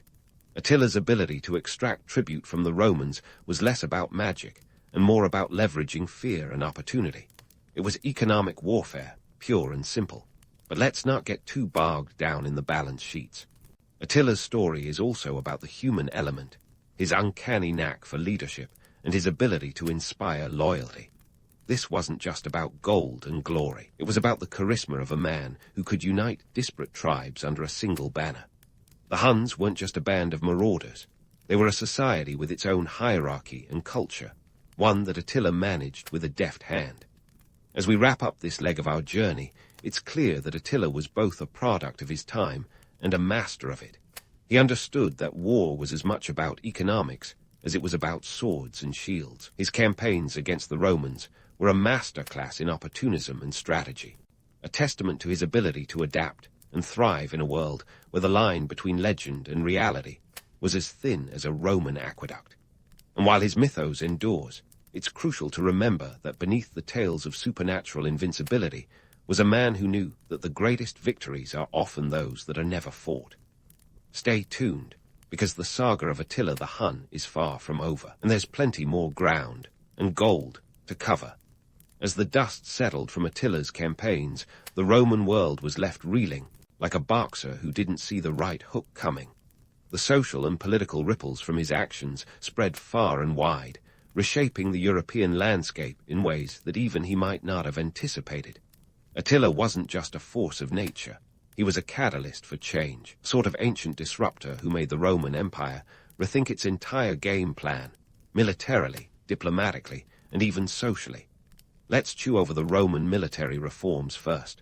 The Romans, those masters of adaptation, realized they couldn't just keep playing defense against Attila's relentless blitzes. They needed a strategic overhaul, a military makeover, if you will. The Romans started to beef up their frontier defenses, not just with walls and fortifications, but with smarter, more mobile units. It was out with the old and in with the new, as they adopted some of the very tactics that Attila had used so effectively against them. It's the classic case of, if you can't beat M, join M, or at least learn from them. Their cavalry units got a serious upgrade, because if you're going to fight horsemen, you might as well have some of your own. And let's face it, the Romans had gotten a bit complacent, like a once great band living off their greatest hits. Attila was their wake-up call. On the diplomatic front, the Roman Empire had to rethink how it dealt with not just the Huns, but all the so-called barbarian tribes. Before Attila, the Romans had a tendency to look down their noses at these groups, treating them as little more than nuisances. But Attila's campaigns proved that these nuisances could topple empires if provoked. The Romans started rolling out new diplomatic strategies, trying to turn potential foes into friends, or at least frenemies. It was a delicate dance of treaties and tributes, a game of chess where each move had to be calculated with the precision of a Swiss watchmaker. What's truly fascinating is how Roman propaganda painted Attila. In their efforts to rally the populace and justify the massive military expenditures, they turned Attila into the ultimate boogeyman. He became the poster child for barbarian chaos, a wild-eyed, sword-swinging menace who threatened the very fabric of Roman civilization. Never mind that he was also a shrewd diplomat and strategist. That didn't fit the narrative. The Romans needed a villain, and Attila fit the bill perfectly. It's a tale as old as time. When faced with a threat, create a monster to unite your people. And let's be honest, they didn't have to try too hard. The idea of a barbarian at the gates was just too good to resist. But here's the kicker. Despite the Romans' best efforts to demonize him, Attila's legacy wasn't all bad. In fact, among some of the tribes that later settled in Europe, he was remembered as a kind of folk hero. To them, Attila wasn't just a conqueror. He was a liberator who stood up to the mighty Roman Empire. This dual legacy of fear and admiration is part of what makes Attila such a compelling figure. He was both the monster under the Roman bed and the star of a heroic saga sung around the campfires of the steppe. Now, let's pivot to the aftermath of Attila's death in 453 AD, a moment that proved just how fragile his empire really was. It's the classic story of a charismatic leader whose personal magnetism was the glue holding everything together. Once he was gone, the Hunnic Empire unraveled faster than a cheap sweater.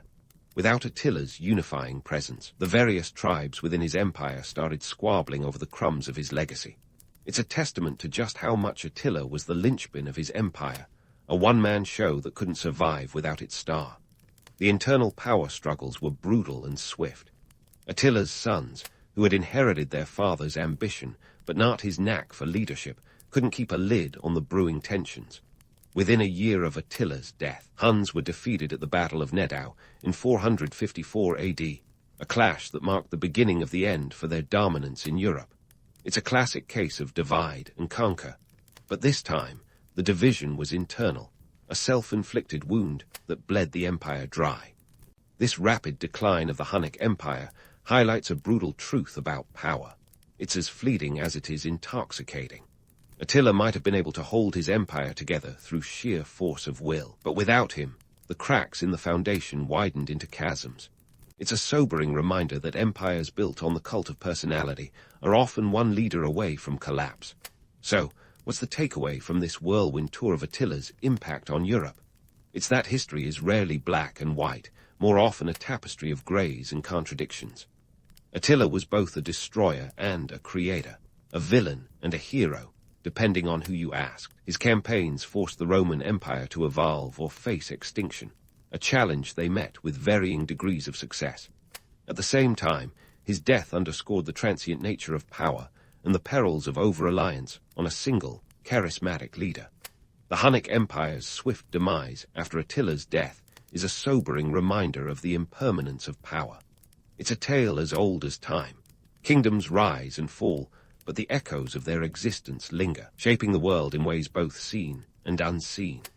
As we wrap up this leg of our journey, remember, the story of Attila isn't just about a man who rode with the wind, but about how he changed the course of history in his wake.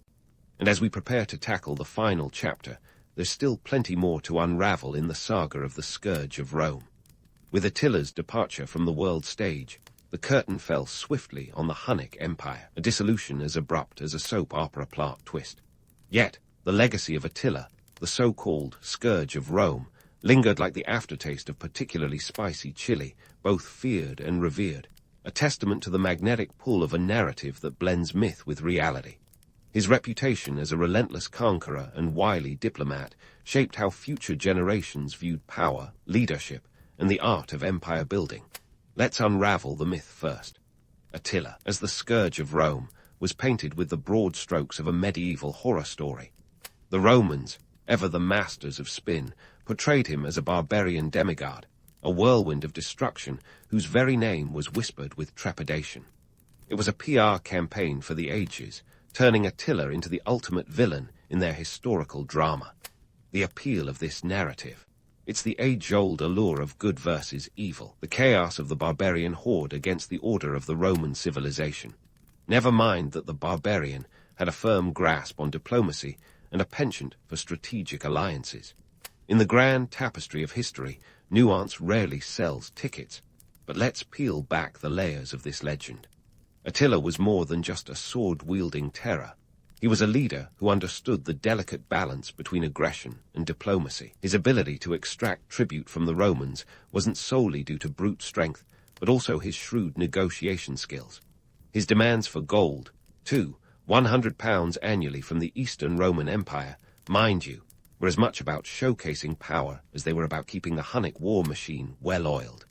Attila knew that an empire, much like a circus, requires constant funding to keep the show on the road. Yet, while he was a master of the ancient world's political theater, Attila's real genius lay in his adaptability. His leadership style was a cocktail of charm and intimidation, a mix that any modern-day CEO might envy. He could be the diplomat at the negotiation table one moment and the scourge of Roman cities the next. It's a duality that fascinates and terrifies, a reminder that power often wears many masks. And here's the kicker. Attila's legacy isn't just about the cities he razed or the treaties he brokered, but the way he forced an entire empire to reassess its strategies and defenses. This brings us to the enduring influence of his reign. Attila's campaigns inadvertently set the stage for the medieval power structures that would follow.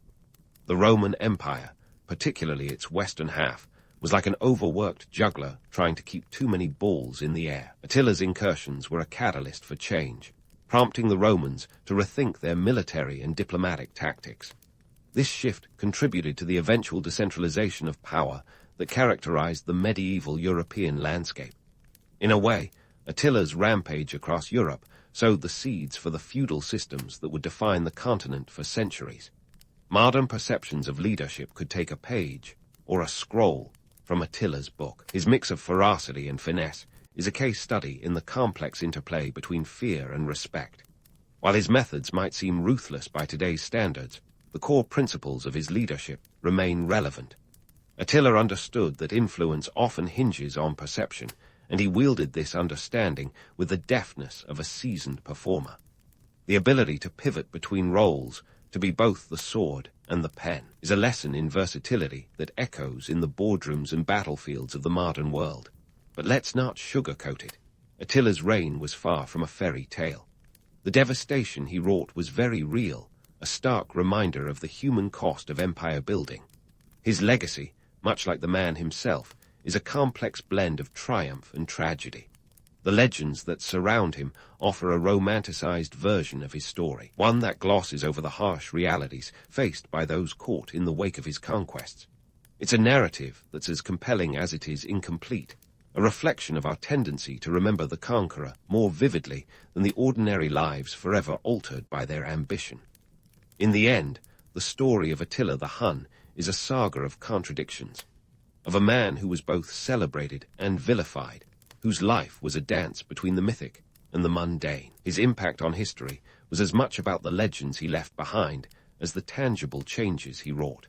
As we wrap up our journey through his life and legacy, it's worth noting that history often remembers its Attilas with a flourish of drama.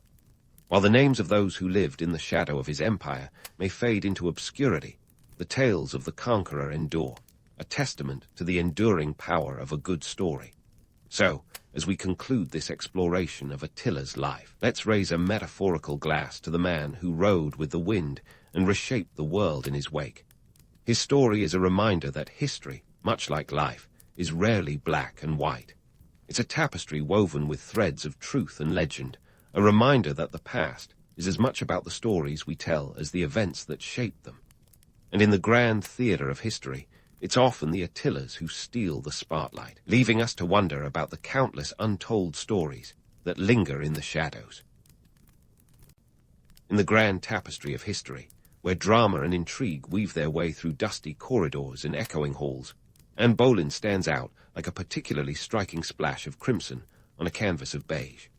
Born around 1501, in a time when the world was still grappling with such newfangled concepts as the Renaissance and movable type, Anne was destined to leave an indelible mark on the Tudor stage and lose her head in the process. But let's not get ahead of ourselves. Anne's rise to prominence begins not with scandal or romance, but with an education that could rival any Instagram influencer's list of accomplishments. Anne Boleyn was shipped off to the continent in her early teens, a bright-eyed girl sent to the Netherlands to polish her manners and pick up a little savoir-faire. That's right, folks. While most of us were figuring out how to operate a bicycle or navigate the social complexities of high school, Anne was learning diplomacy and courtly grace under the tutelage of Margaret of Austria, one of the most powerful women in Europe. Margaret was the Habsburg governor of the Netherlands, and she ran a tight ship. Under her watchful eye, Anne absorbed the art of courtly elegance like a sponge, picking up languages like French and a smattering of Latin, which would later serve her well in the cutthroat world of the English court. Not long after, Anne found herself swept away to France, where she joined the court of Queen Claude. If the Netherlands was finishing school, France was the university of life. Here, Anne honed not just her linguistic skills, but also her impeccable fashion sense. She learned to navigate the subtleties of French court life, where a well-placed nod or a carefully chosen gown could speak volumes. Anne's fashion choices would later become the talk of England. She introduced French hoods to the English court, a statement piece that was as much about defying English norms as it was about style. By the time Anne returned to England in 1522, she was a force to be reckoned with. Sharp-witted, fluent in multiple languages, and possessing a wardrobe that could make the most seasoned influencer blush with envy. Her arrival back home coincided with her debut at the English court during a fancy shindig known as the Shadow Vert pageant. This was no ordinary costume party. It was a lavish spectacle featuring allegorical figures and a chance for the young nobility to dazzle.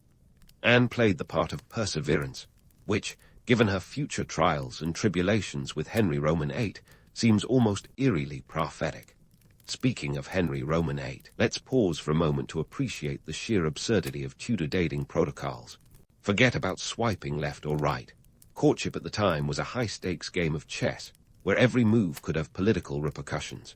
Anne's relationship with Henry was a master class in this delicate dance. By the time Henry noticed her, around 1525, Anne had already learned the power of playing hard to get. She refused to become his mistress, a role that her sister Mary had reluctantly taken on. Instead, Anne wielded her charms like a skilled fencer, parrying Henry's advances with wit and intelligence. As Henry Roman VIII's interest grew, so did the stakes. We're talking about a king whose idea of monogamy was as fluid as the River Thames. Henry was already married to Catherine of Aragon, But their marriage was about as fruitful as a barren apple tree, and Henry was desperate for a male heir. Enter Anne, with all the allure of forbidden fruit and the promise of potential offspring. She wasn't just another pretty face. She was a political player with her own ambitions. Henry's pursuit of Anne would eventually trigger one of the most dramatic religious and political upheavals in English history, leading to the creation of the Church of England. Anne's initial refusal to be just another notch on Henry's gilded belt meant that she held a unique place in his affections, or obsessions, depending on how you look at it. Henry showered her with gifts, letters, and promises, all while maneuvering to annul his marriage to Catherine. The stakes, you see, were not just personal but national. The Pope was about as willing to grant an annulment as a cat is to take a bath, and the fallout would reshape the religious landscape of England. But let's not get too far ahead. Anne's return to England and her entrance into the Tudor court set the stage for her meteoric rise and eventual fall. For now, we leave her at the cusp of greatness, a young woman whose sharp mind and sartorial flair captured the heart of a king and set a nation on a path of transformation.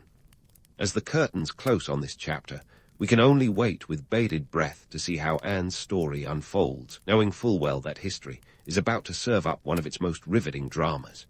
As Anne Boleyn stood on the precipice of her rise to power, she was about to learn that the Tudor court was less about fairy tale romance and more like a political version of Survivor, with players constantly scheming and alliances shifting faster than you can say, divorce decree.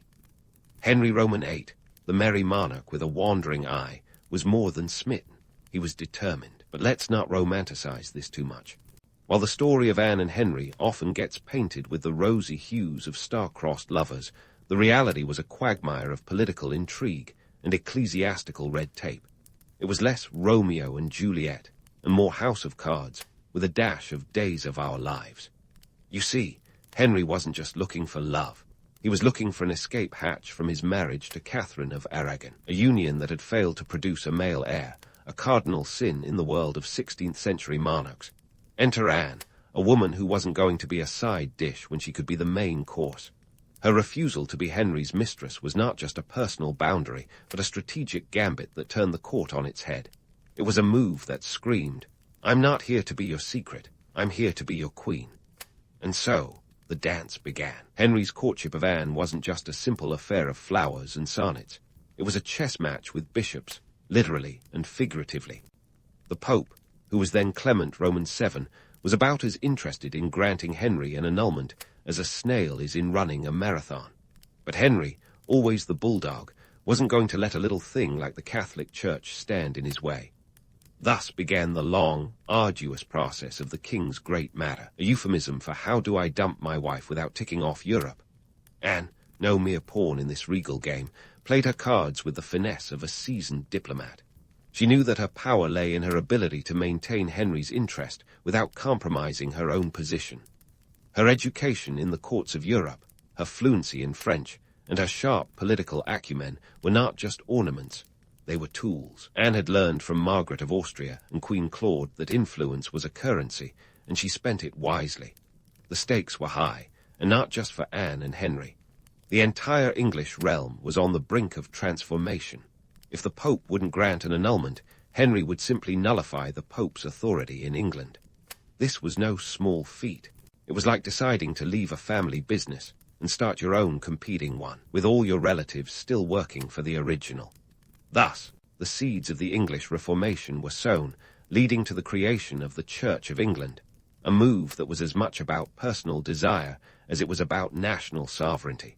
But let's not forget the economic implications of this royal ruckus. The break from Rome wasn't just a religious schism, it was an economic windfall. By establishing the Church of England, Henry gained control over its vast wealth and properties, effectively giving the crown a much-needed cash injection. And let's talk numbers. Henry's obsession with Anne and the subsequent annulment efforts cost more than just time and papal goodwill. It required a significant financial outlay. The political machinations drained the royal coffers, but Henry was a man who thought with his heart, and perhaps other organs, before his ledger. The coronation of Anne Boleyn in 1533 was a lavish affair that cost a staggering £18,000, an amount that would make even the most extravagant influencers blink. To put that into perspective, in today's money, you're looking at something north of £10 million.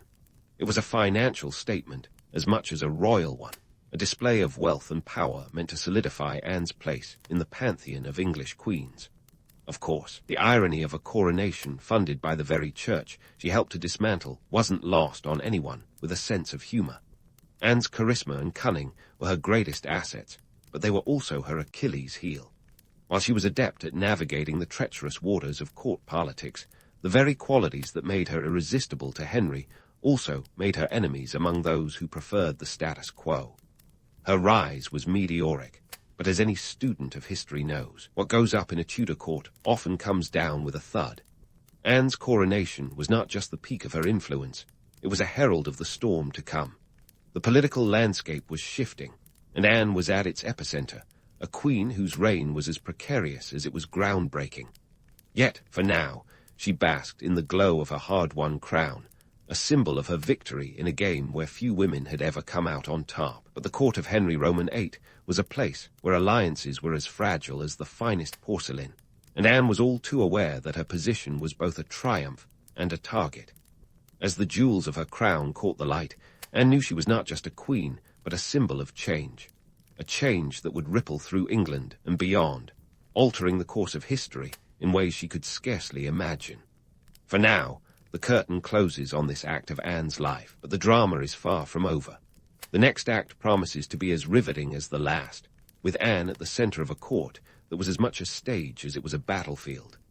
As Queen Anne Boleyn stood on the precipice of her royal tenure, the glint of her crown was less a beacon of triumph and more a harbinger of the trials to come. Being queen wasn't all jewels and feasts.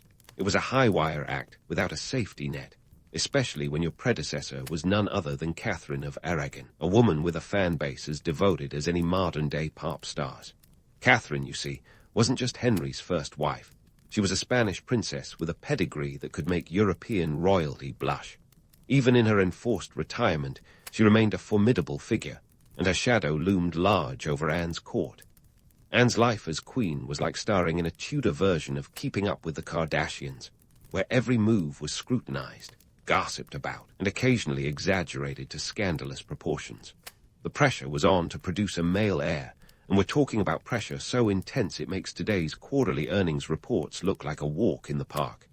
In 1533, when Anne gave birth to Elizabeth, the future Queen of England, there was a collective sigh of disappointment from Henry's camp. A girl, the nerve of biology. Still, Elizabeth's birth was a significant moment, even if the baby wasn't the Y chromosome package everyone had been hoping for. Now, Elizabeth might not have been the male heir Henry desperately wanted, but let's take a moment to appreciate the irony. Anne's daughter would go on to become one of England's greatest monarchs. But back in 1533, Anne's success in the birthing chamber was measured in XY terms. Her failure to produce a son was a ticking time bomb, and every subsequent miscarriage only fueled the court's whispered doubts about her future. The stakes couldn't have been higher, and the court was a pressure cooker of political rivalry and social maneuvering.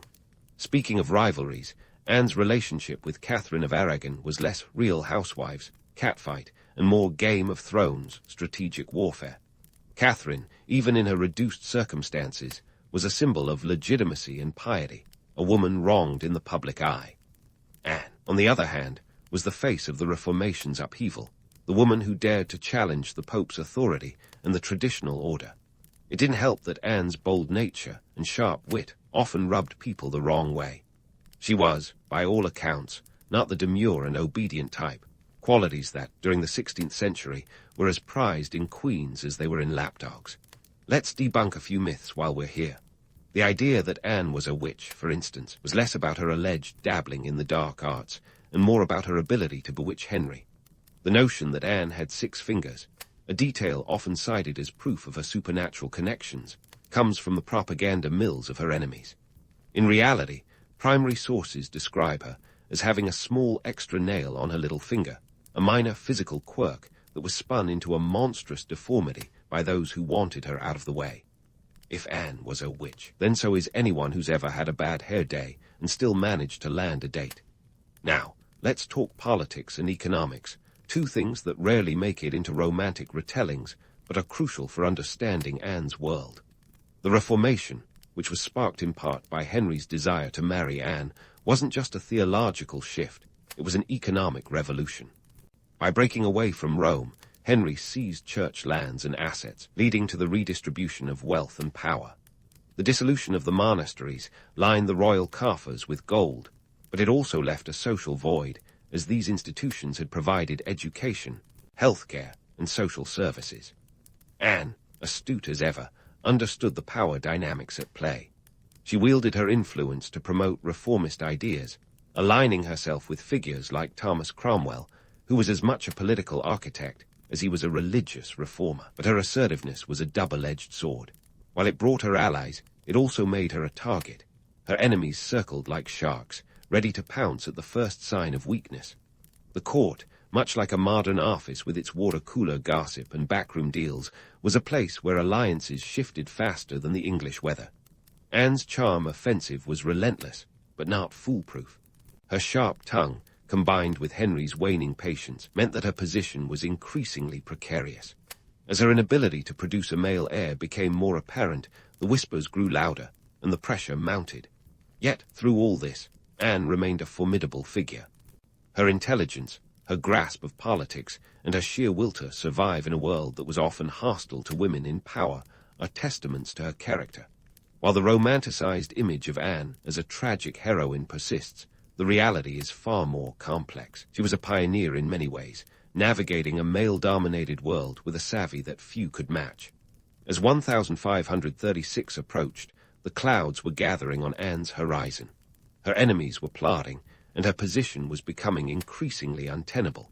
But for now, she was still queen, still at the heart of a court that was as much a battlefield as it was a stage. The drama was far from over, and Anne's story was about to take another dramatic turn. In this Game of Thrones, the stakes were life and death, and the players were as ruthless as they come. The next act of Anne's life would prove to be as riveting and tragic as any tale history has to offer, with consequences that would echo through the ages. And so, the clouds gathered, casting long shadows over the court, as Anne Boleyn's precarious reign teetered on the edge of catastrophe. The year was 1536, a time when shifting allegiances and whispered conspiracies could change the fate of a queen faster than you could say off with her head. Anne was about to discover that life in the Tudor court was less a stately minuet and more a chaotic game of musical chairs. Only the stakes were life and death. Let's set the stage. Henry Roman VIII, once infatuated with Anne, was now less enchanted and more exasperated. The honeymoon phase was over, and Anne's inability to produce a male heir was the elephant in the room, trumpeting loudly enough to drown out her once charming wit. Enter Thomas Cromwell, Henry's chief minister and the Tudor court's own Machiavelli. Cromwell was a man who made career advancement an art form, and he sensed an opportunity to curry favor with the king by orchestrating Anne's downfall. Anne, ever the political player, had inadvertently crossed swords with Cromwell over matters of foreign policy and the distribution of monastic spoils. In the cutthroat world of Tudor politics, that was enough to seal her fate. Cromwell, with the cold precision of a surgeon, began to gather evidence, or shall we say, concoct a narrative against her. The charges, adultery, incest, and treason. The evidence, flimsier than a paper crown at a royal banquet. Now, let's pause for a moment to appreciate the absurdity of Tudor justice. Imagine a courtroom where facts were as solid as a marshmallow, and the outcome was decided long before the gavel struck. Anne was accused of having illicit relationships with 5 men, including her own brother, George Boleyn. These allegations were about as credible as a tabloid headline, yet they provided the perfect pretext for her arrest. On May 2, 1536, Anne was taken to the Tower of London, her fate hanging by a thread as thin as the court's loyalty. The trial, if we can call it that without bursting into sardonic laughter, was a spectacle of judicial theatre. The verdict was a foregone conclusion. The jury, handpicked by Cromwell, wasn't exactly impartial. Anne defended herself with dignity, but facts were irrelevant in a court that had already decided her guilt. She was found guilty on May 15, sentenced to death by beheading, a merciful alternative to burning, which was like being offered a choice between 2 equally unpleasant fates. Let's talk numbers because they matter. The execution was carried out swiftly, just 4 days after her sentencing, on May 19. That's right. Justice was served with the speed of fast food, but with none of the satisfaction. Anne's executioner was imported from France, known for his skill with a sword, as if to add a touch of continental flair to this grim affair. The economic backdrop to this drama is key. Remember, Anne's rise and fall weren't just personal tragedies. They were part of a broader tapestry of economic and political change. The redistribution of church wealth, spearheaded by Cromwell, was reshaping the English landscape. By eliminating Anne, Cromwell tightened his grip on power, securing his position in Henry's court, a court now as volatile as the stock market in a recession. Let's debunk another myth while we're at it, the notion that Anne was universally loathed. In truth, she had her supporters, and her execution sent shockwaves through those who had championed her cause. But the court's machinations had turned her into a scapegoat, a convenient target for the frustrations of a king and the ambitions of a minister. Her death was as much about political expediency as it was about personal vendettas. Yet amidst this dark chapter, there's a glimmer of irony, a sharp twist of fate. Anne's daughter, Elizabeth, was just 2 years old at the time of her mother's execution. Little did anyone know that this seemingly insignificant child would eventually become one of England's most celebrated monarchs. Elizabeth's reign would be a golden era, a testament to the resilience and legacy of her ill-fated mother. As Anne Boleyn's story hurtles towards its tragic conclusion, we're reminded that history is not just a series of dates and events, but a complex web of human ambition, folly, and resilience. Anne's life, short though it was, left an indelible mark on the pages of history, a reminder that in the Game of Thrones, even the most cunning players can find themselves outmaneuvered. The stage is set for the final act of Anne's story, a tale that will echo through the ages as a cautionary tale of love, power, and the price of ambition. The drama is far from over, and as we leave Anne at this pivotal moment, the curtain is poised to rise on the next chapter of this riveting historical saga. Stay tuned, because in the world of Tudor intrigue, there's always more than meets the eye. And so we find ourselves at the precipice of closure, where Anne Boleyn's tragic exit from the stage left a plot twist that history never saw coming. Her daughter, Elizabeth I, was set to rewrite the script in a way her mother could only have dreamed. But before we dive into Elizabeth's era, let's pause and consider Anne's legacy, a legacy that, much like a fine wine, only grew richer with time. Anne Boleyn's influence didn't simply vanish with the swing of the executioner's sword. It lingered like a stubborn ghost, haunting the corridors of power. Her execution was not just a personal tragedy, but a seismic event that echoed through the English Reformation, a movement she had unwittingly helped catalyze. Her marriage to Henry Roman VIII had prompted the English break from the Catholic Church, and the subsequent formation of the Church of England, a monumental shift that would define the British Isles for centuries. The irony of Anne's downfall is that while she lost her head, she gained a legacy. Her daughter Elizabeth ascended the throne in 1558, ushering in what we now call the Elizabethan era, an age marked by exploration, cultural renaissance, and some rather dashing sea captains. Elizabeth, a monarch who danced the political minuet with deftness and grace, would become a symbol of strength and stability in a tumultuous world. Under her rule, England defeated the Spanish Armada in 1588, a naval victory that was as much a triumph of strategy as it was of sheer luck and favorable weather. Elizabeth's reign was a masterclass in political acumen and image crafting. She styled herself as the Virgin Queen, a cunning move that kept foreign suitors and domestic rivals at bay. Her choice to remain unmarried wasn't just personal. It was a political strategy that allowed her to maintain autonomy in a male-dominated world. It was a move that Anne, with her own ambitions and sharp intelligence, might have appreciated. Elizabeth's reign lasted 44 years, and she died in 1603, leaving behind a legacy as one of England's greatest monarchs, a stark contrast to her mother's tragic fate. But let's not get swept away by the romanticized version of history. The reality was that Elizabeth's rule, while glorious, was also fraught with challenges, from religious upheaval to economic pressures.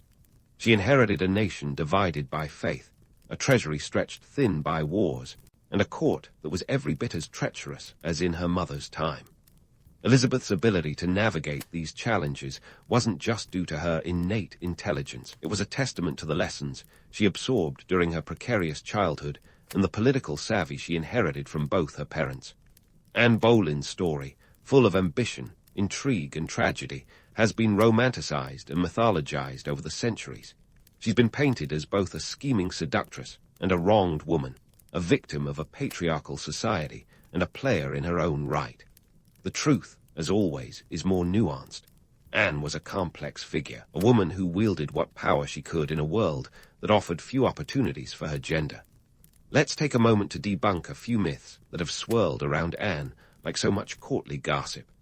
The idea that she was a witch, for instance, was more a product of her enemies' imaginations than historical fact. Her reputation as an enchantress was less about dark magic and more about the magnetic charm she wielded in the Tudor court. And while her story has been used to caution against the dangers of female ambition, it's important to recognize that Anne was navigating a world where power was currency, and she was simply playing the game with the cards she was dealt. Anne's legacy lives on not just through Elizabeth, but through the cultural and political changes she helped set in motion. The Reformation reshaped the religious landscape of England, leading to a redistribution of wealth and power that would have ripple effects throughout Europe. The dissolution of the monasteries, which Anne's marriage to Henry unwittingly precipitated, redistributed vast amounts of land and wealth, altering the economic and social fabric of the nation. In the end, Anne Boleyn's life and death tell us much about the nature of power, gender, and fame. Her rise and fall underscore the precariousness of female power in a patriarchal society, a theme that resonates even today. Her story, filled with ambition and betrayal, serves as a reminder that the pursuit of power is often fraught with peril, especially for those who dare to challenge the status quo. As we wrap up this tale of intrigue and ambition, let's not forget the human element at the heart of the historical narrative. Anne Boleyn was not just a queen or a pawn in a political game. She was a woman of intelligence and courage, navigating a world that was often hostile to her aspirations. Her story, with all its drama and tragedy, offers a poignant reminder of the complexities of history and the enduring impact of those who dare to defy convention. So, as we close the chapter on Anne Boleyn, let's remember her not just as a tragic figure, but as a pivotal player in a game that changed the course of history. Her legacy, like a well-crafted Tudor gown, is woven with threads of ambition, resilience, and the relentless pursuit of a better future. And while her life was cut short, her impact continues to resonate, a testament to the enduring power of a woman who dared to reach for the stars in a world that expected her to remain in the shadows. The island of Crete, nestled in the azure waters of the Mediterranean, wasn't just a scenic backdrop for sunbathers or a place to sample some feeder-stuffed delicacies. Around 3000 BCE, this rocky outcrop was the epicenter of what we now call the Minoan civilization, a society that could arguably be dubbed the Silicon Valley of the Bronze Age. Before you roll your eyes at yet another civilization named after a Greek myth, let's clear the air. The Minoans didn't actually call themselves that. The name comes courtesy of Sir Arthur Evans, a British archaeologist with a flair for mythological branding. He named them after King Minos, the legendary ruler who supposedly had a labyrinth and a minotaur as house pets. It's catchy, sure, but a bit like calling modern Californians Herculeans. Because of their penchant for tech and protein shakes, Crete was perfectly positioned smack dab in the middle of several bustling trade routes, which was a bit like having waterfront property on the Mediterranean's busiest shipping lane. If you were a merchant in the Bronze Age, Crete was the place to be. It was all about location, location, location. Crete had it all. The island's geography was a Goldilocks zone for agriculture, with fertile soil and a climate that was neither too hot nor too cold. This made it a breeding ground for olive trees and grapevines, which were basically the ancient world's equivalent of the latest iPhone. Everyone wanted them. The Minoans capitalized on these geographic perks by becoming master mariners, turning the Aegean into their own aquatic highway. With trade winds blowing favorably, they stretched their influence all the way to the shores of Egypt and the Levant, swapping goods like pottery, wine, and textiles, and picking up exotic luxuries like ivory and precious metals. They were the Jeff Bezos of their time, except their fleets were made of wood, not drones. But let's not get swept away by this romantic notion of the Minoans as peaceful traders sipping wine on their sun-dappled verandas. There was a gritty underbelly to this maritime empire. The Minoans were savvy enough to understand the power dynamics of trade and the subtle art of influence. Imagine them at a Bronze Age cocktail party, charming their way into favorable trade deals while subtly flexing their naval muscles to remind everyone who's boss. The Minoans also had a knack for urban planning that would make even the most seasoned city planner do a double take. Their palatial centers, like the famous Narsos, were sprawling complexes complete with multi-story buildings, elaborate frescoes, and plumbing systems that would make a Roman blush. Narsos wasn't just a home. It was a statement piece, a testament to Minoan sophistication and their penchant for living large. These palaces were not just luxurious dwellings, but also the nerve centers of Minoan political, religious, and economic life.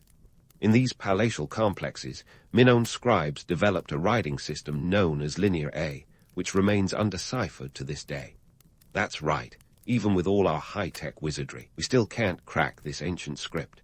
It's the linguistic equivalent of a locked iPhone with no password reset, leaving historians to guess at its secrets. Some scholars speculate it was used for record-keeping and religious texts, but until someone breaks the code, the Minoans' inner thoughts are as mysterious as ever. The Minoans were also big on art. Vibrant frescoes adorned their palace walls, depicting everything from charging bulls to serene seascapes. And let's not forget the snake goddess figurines, which suggest that Minoan religion was as complex as their trade networks. These art pieces weren't just for decoration. They were a reflection of a society that valued beauty, nature, and perhaps a touch of the divine. Minoan art is a tantalizing glimpse into their world, offering clues about their beliefs, social structure, and day-to-day life. However, life in paradise wasn't without its challenges. Crete's geographical blessings also came with seismic curses. The island sits on a tectonic heartseat, making it vulnerable to earthquakes and volcanic eruptions. The Minoans learned to adapt, but the Earth's rumblings were a constant reminder that their control only went so far. As much as the Minoans might have wished to keep their idyllic island isolated from external troubles, Crete was a hub of cultural and economic exchange, and that came with its share of risks. Pirates and rival powers were always a threat, and maintaining dominance required a careful balance of diplomacy and military readiness. It was a high-stakes game, and the Minoans played it with the finesse of seasoned diplomats. So, as we unravel the story of the Minoan civilization, remember that behind the myths and the archaeological wonders, there was a society that thrived on its ability to innovate, adapt, and navigate the complex web of ancient geopolitics. The rise of the Minoans wasn't just about building palaces and trading goods. It was about creating a legacy that would echo through history, long after their mysterious language fell silent. Yet, even as the Minoans' legacy reverberates through time, we find ourselves at the height of their civilization, a grand tapestry woven from prosperity, artistry, and enigma. This was the Minoan civilization at its peak, like a perfectly ripe avocado, full of life, color, and perhaps a little too Instagrammable for its own good. Their palaces, such as the one at Narsos, were not just buildings. They were architectural Instagram influencers, setting trends across the ancient world with their multi-story layouts, vibrant frescoes, and intricate plumbing. These palatial complexes were the beating heart of Minoan society, each a bustling hub of economic, political, and religious activity. At the center of this splendor was an art scene that would make a contemporary influencer swoon. The Minoans were masters of frescoes, covering their walls with images that ranged from bull-leaping acrobatics to serene depictions of nature. Think of it as the original Pinterest board for ancient Crete. But these works were more than just eye candy. They provided insights into the Minoan psyche. These images reveal a society deeply connected to nature and the divine, suggesting a worldview where humans, animals, and the gods danced in harmony. Now, while we're on the subject of dancing, let's talk about the writing system known as Linear A. Picture it as the original unsolvable Sudoku, a script that has left historians scratching their heads and cryptographers clutching their cipher wheels.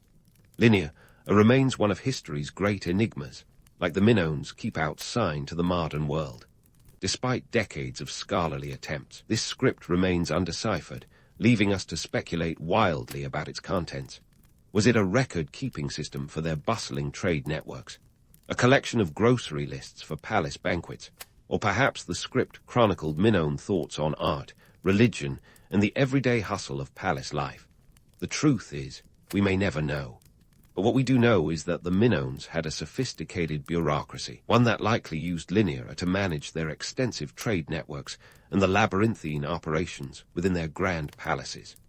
Imagine the Minoans as the original office managers, meticulously organizing everything from olive oil shipments to religious ceremonies, all while keeping their society's engine purring like a well-oiled chariot. As we marvel at the Minoans' grandeur, it's important to remember that their civilization wasn't just about flashy palaces and elaborate art. It was also about the economic might that fueled these achievements. The Minoans were shrewd traders, navigating the Aegean Sea with the skill of seasoned mariners. Their fleets, powered by both wind and ambition, were the lifeblood of their economy, connecting Crete to the wider world and bringing in a steady stream of wealth. This wealth allowed the Minoans to create a society unlike any other. Their cities were meticulously planned, with streets that would make even the most chaotic urban planner nod in approval. They boasted advanced infrastructure, including plumbing systems that would have made the Romans take notes. Yes, the Minoans had flushing toilets, while much of the world was still using chamber parts, a fact that surely adds a twist of envy to their neighbors' narratives. In the midst of this prosperity, Minoan society thrived, with a complex social structure that likely included a mix of kings, priests, and perhaps even a few queens wielding power. Their religious practices were equally elaborate, with snake goddess figurines and bull iconography indicating a spiritual life that was as vibrant as their art. These deities and rituals played a crucial role in the Minoans' lives, guiding them through the uncertainties of an unpredictable world. But let's not get too swept away by this idyllic image. The Minoans were, after all, a product of their time, a time when power and influence were often won through less than peaceful means. Their position as a central hub in the Mediterranean trade network meant they had to be both diplomats and warriors, navigating a world where pirates and rival powers constantly circled like sharks in the water. Maintaining their dominance required a delicate balance of charm and muscle, a skill that the Minoans perfected over centuries. And yet, despite their successes, the Minoans were not invincible. Their island paradise, while rich in resources, was also vulnerable to the whims of nature. Sitting on a tectonic fault line, Crete was no stranger to earthquakes and volcanic eruptions. These natural disasters were the dark clouds on the Minoans' otherwise sunny horizon, a reminder that no matter how advanced their civilization became, they were still at the mercy of forces beyond their control. So, as we continue to peel back the layers of Minoan history, we find a civilization that was as complex as it was beautiful. A society that balanced art and trade, spirituality and politics, all while navigating the challenges of their era with a deftness that remains awe-inspiring. Yet, like all stories of human endeavor, theirs was one marked by both triumph and fragility, a testament to the enduring dance between humanity and the forces of nature. Stay tuned, as in the next part, we'll delve deeper into the Minoans' enigmatic world, exploring the factors that eventually led to their decline and what that meant for the ancient Mediterranean. Until then, remember that history is not just a series of dates and events. It's a living, breathing tapestry, full of stories that continue to captivate and inspire. The Minoans, for all their architectural flair and seafaring prowess, were also social pioneers with a surprisingly modern take on gender roles. Unlike many of their contemporaries, who were still figuring out how to balance power without clobbering each other over the head, the Minoans seem to have embraced a more egalitarian approach. Women in Minoan society weren't just relegated to the background or cast as mere ornaments in a patriarchal parade. Nope, Minoan women were front and center, portrayed in art as taking part in religious ceremonies, and even, gasp, bull-leaping. Yes, you heard that right, bull-leaping. While bullfighting in other cultures would give animal rights activists palpitations, the Minoans had their own version that was, shall we say, a bit more acrobatic. Imagine an ancient Cirque du Soleil, where performers didn't just leap over bulls for a living. They did so with the kind of flair that would make even the most seasoned gymnast do a double take. This wasn't just entertainment. It was a ritualistic dance with the divine and a testament to the Minoan's athletic prowess and daring spirit. It's no surprise that the bull became the unofficial mascot of Minoan society, a symbol of power, fertility, and a little bit of catch-me-if-you-can attitude. Now, if you're picturing the Minoans as a society of peace-loving hippies, think again. Sure, they're often romanticized as a utopian civilization where harmony reigned, but the truth is a bit more nuanced.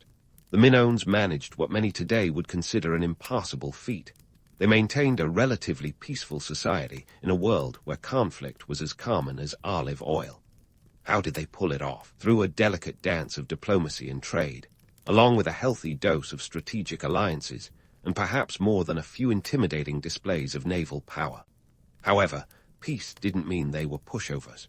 The Minoans were more like the Switzerland of the ancient world, neutral when it suited them, but well prepared to defend their interests. They had a knack for fostering relationships that ensured their island remained a key player in Mediterranean politics. But even the most harmonious of societies have their breaking points, and the Minoans were no exception. Their peace was a fragile equilibrium, one that could be disrupted by natural disasters, economic shifts, or the ambitions of neighboring powers. Their social structure was a fascinating blend of theocratic and bureaucratic elements, with power likely distributed among a mix of priest-kings and maybe even priest-queens. The evidence is still debated, but it seems likely that religion played a central role in legitimizing authority, a sort of divine right of kings and queens without the monarchical drama. This system allowed for a degree of stability and continuity as the Minoans navigated the shifting sands of Bronze Age politics. Now, let's talk about those frescoes. These vibrant murals were more than just pretty pictures. They were a visual history book, capturing the essence of Minoan life with artistic flair. They depicted scenes of everyday activities, religious rituals, and of course, bull leaping. But they also served as a form of propaganda, an artful reminder of Minoan prosperity and sophistication. These frescoes are our windows into their world, revealing not just their aesthetic sensibilities, but also their values and priorities. They tell us that the Minoans celebrated nature, community, and the gods, all with a flair for color that would put any modern art gallery to shame. And let's not forget the economic engine driving all this creativity. The Minoans were masters of trade, their ships crisscrossing the Mediterranean, laden with pottery, textiles, and the ever-popular Minoan wine. Their economy was as complex as their art, a network of trade routes that brought wealth and exotic goods to their island shores. This economic prowess wasn't just about accumulating wealth. It was about creating a society where art, architecture, and even gender roles could flourish in ways that were ahead of their time. But with great wealth came great responsibility, or at least great temptation. The Minoans were seated on a tectonic time bomb, and their fortunes were inextricably linked to the whims of nature. Earthquakes could topple their palaces, and volcanic eruptions could devastate their crops and trade routes. And as much as they might have wished to control the seas, the reality was that Mother Nature always had the final say. So, the story of the Minoans is one of paradoxes, a civilization that was both peaceful and powerful, egalitarian and hierarchical, advanced yet vulnerable. They were artists and athletes, traders and thinkers, living in a world where the line between myth and reality was as blurred as their frescoes. As we continue to unravel the tapestry of their history, we find a society that was, in many ways, as complex and contradictory as our own. In the next part of our journey, we'll dig into the forces that led to the Minoans' decline and how their legacy continued to shape the ancient world long after their palaces crumbled. Because, as any good historian will tell you, the past is never truly past. It's always present, echoing through time in the stories we tell and the lessons we learn. Stay tuned for more Minoan mysteries and ancient intrigue as we continue our deep dive into the rise and fall of this fascinating civilization. As we delve into the Minoan decline, let's dive headfirst into a calamity that would make even the most seasoned disaster movie director drool, minus the CGI and dramatic music. We're talking about the Thura eruption, a volcanic tantrum around 1600 BCE that probably had the Minoans wishing they'd invested in underground bunkers instead of ornate palaces. This wasn't your everyday smoke and sizzle spectacle. It was a cataclysmic event that reshaped the Aegean landscape like an angry toddler with a sandbox. The eruption of Thura, now known as Santorini, was a geological showstopper. Scientists estimate it released energy equivalent to several hundred atomic bombs, spewing ash and pumice over a wide area and sending tsunamis crashing into the northern coast of Crete. Talk about a bad day at the beach. The Minoans, known for their connection to the sea, suddenly found their aquatic highway turned into a watery nightmare. The tsunamis would have obliterated coastal settlements, and with them, the trade networks that were the lifeblood of Minoan prosperity. But it wasn't just the immediate destruction that spelled trouble. The eruption likely caused massive climate disruption, leading to cooler temperatures, and you guessed it, agricultural failure. The Minoans, who'd been riding high on their olive oil and wine exports, suddenly faced a food crisis. It's the kind of plot twist that would make even the most seasoned traders sweat bullets. The fallout was a perfect storm, a literal one, that shook the foundations of Minoan society. And just when you thought things couldn't get worse, enter the Mycenaeans, stage left. These mainland Greeks were less about frescoes and more about fortresses, with a penchant for bronze weapons and expansionist dreams. The Mycenaeans were like the uninvited guests who show up to a party just as the hosts are dealing with a plumbing disaster. While the Minoans were busy picking up the pieces from Thura's wrath, the Mycenaeans saw an opportunity to muscle in on the Mediterranean action. By the time the dust settled, literally and figuratively, the Mycenaeans had started to make their presence felt on Crete.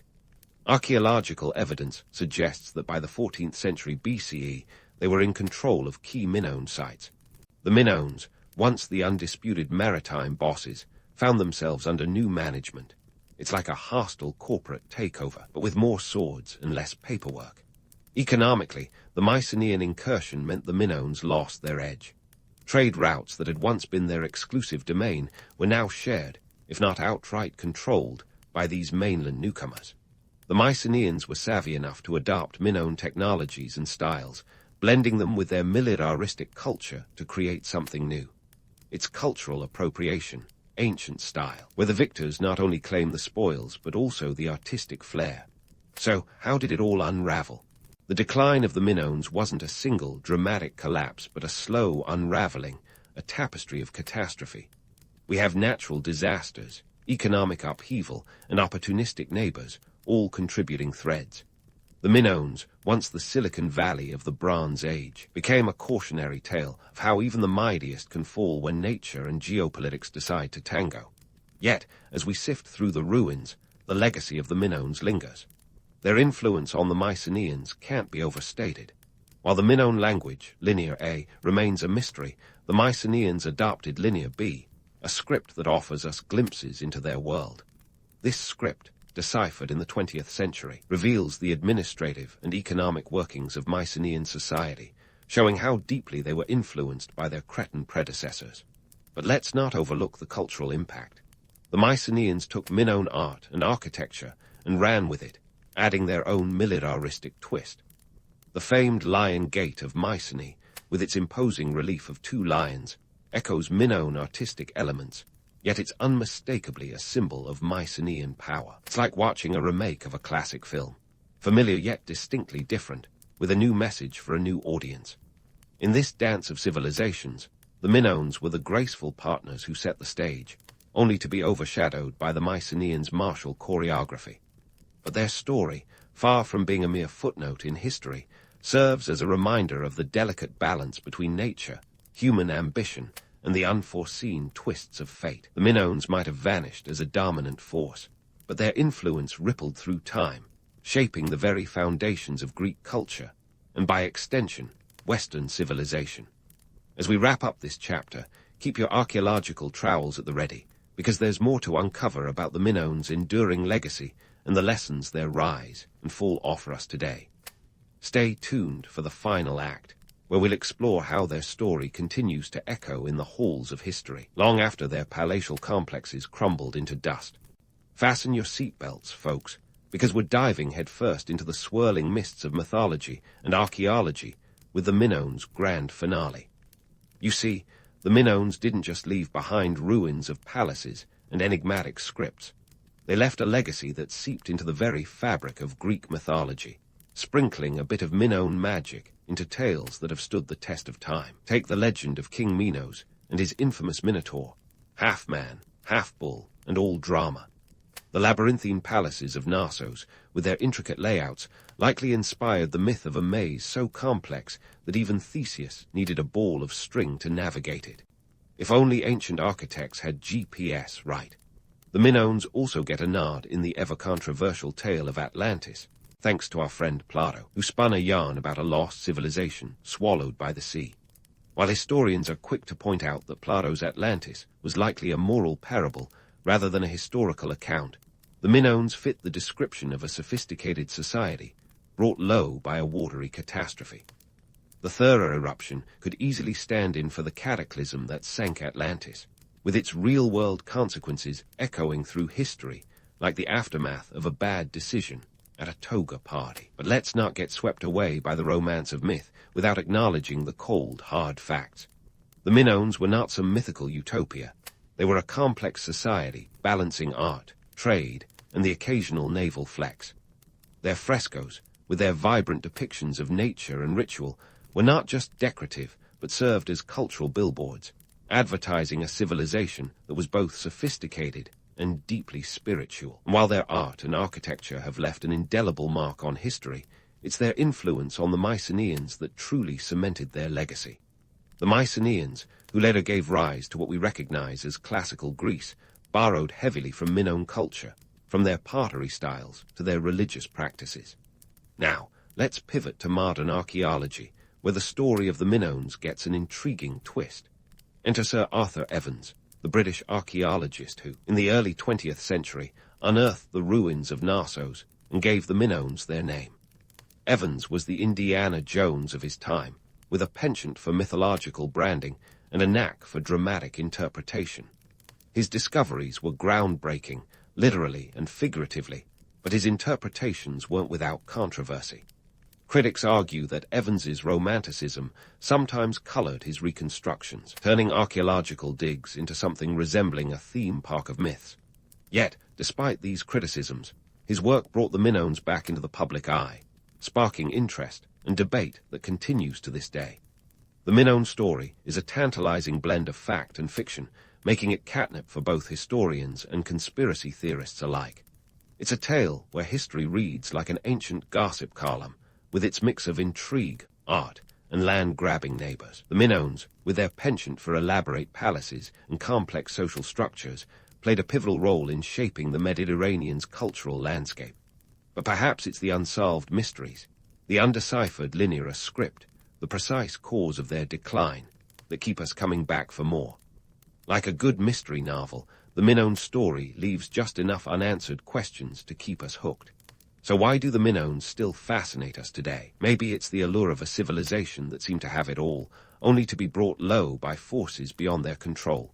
Or perhaps it's the way their story resonates with our own modern world, where the balance of power, art, and nature remains as precarious as ever. The Minoans remind us that history is a tapestry of triumphs and tragedies, woven with threads of human ambition, creativity, and vulnerability. In the end, the Minoans are a testament to the enduring power of cultural legacy. Their influence can be seen in the art, architecture, and mythology of ancient Greece, echoing through time to the present day. They remind us that even when civilizations fall, their stories continue to shape the world in ways both profound and unexpected. As we close the book on the Minoans, let us carry their lessons with us. Lessons of resilience, innovation, and the ever-present dance between humanity and the forces of nature. Because in the grand tapestry of history, the Minoans are not just a chapter, but a vibrant thread that continues to inspire and captivate us all. It's a curious twist of fate that the man who would become the symbol of non-violent resistance began his journey in rather undramatic fashion. A young Mohandas Karamchand Gandhi, a name as long as his future fame, hailing from the quaint coastal town of Porbandar, India. Born on October 2, 1869, Gandhi's early life was a tapestry of conventionality, stitched with the threads of a modest upbringing. His father was the Diwan, the chief minister, of Porbandar, a title that sounds grand until you realize it involved more bureaucratic headaches than actual power. Gandhi's early education was as ordinary as they come. A dream student he was not, with school reports that would make him the patron saint of underachievers. But like many a future icon, he was a late bloomer. At the ripe age of 18, Gandhi set sail for London to study law at University College, London, a journey that took him a good 5 weeks by sea. There, he did what any sensible young man away from home would do. He joined the London Vegetarian Society, because nothing says rebellious youth like a firm commitment to greens. Gandhi was so serious about his diet that he penned a booklet titled A Guide to Health, detailing his dietary experiments, a precursor to today's wellness influencers. His time in London was a mix of legal studies and navigating the intricacies of British etiquette, which included mastering the art of eating peas with a fork. Gandhi might have been the only student in London more worried about the ethics of his dinner than his legal exams. But despite his culinary concerns, he did manage to graduate in 1891, armed with a law degree and an impressive collection of vegetarian recipes.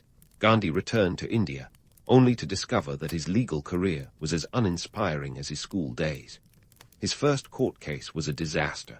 He froze like an out-of-tune sitter, unable to speak, and handed the case over to another lawyer.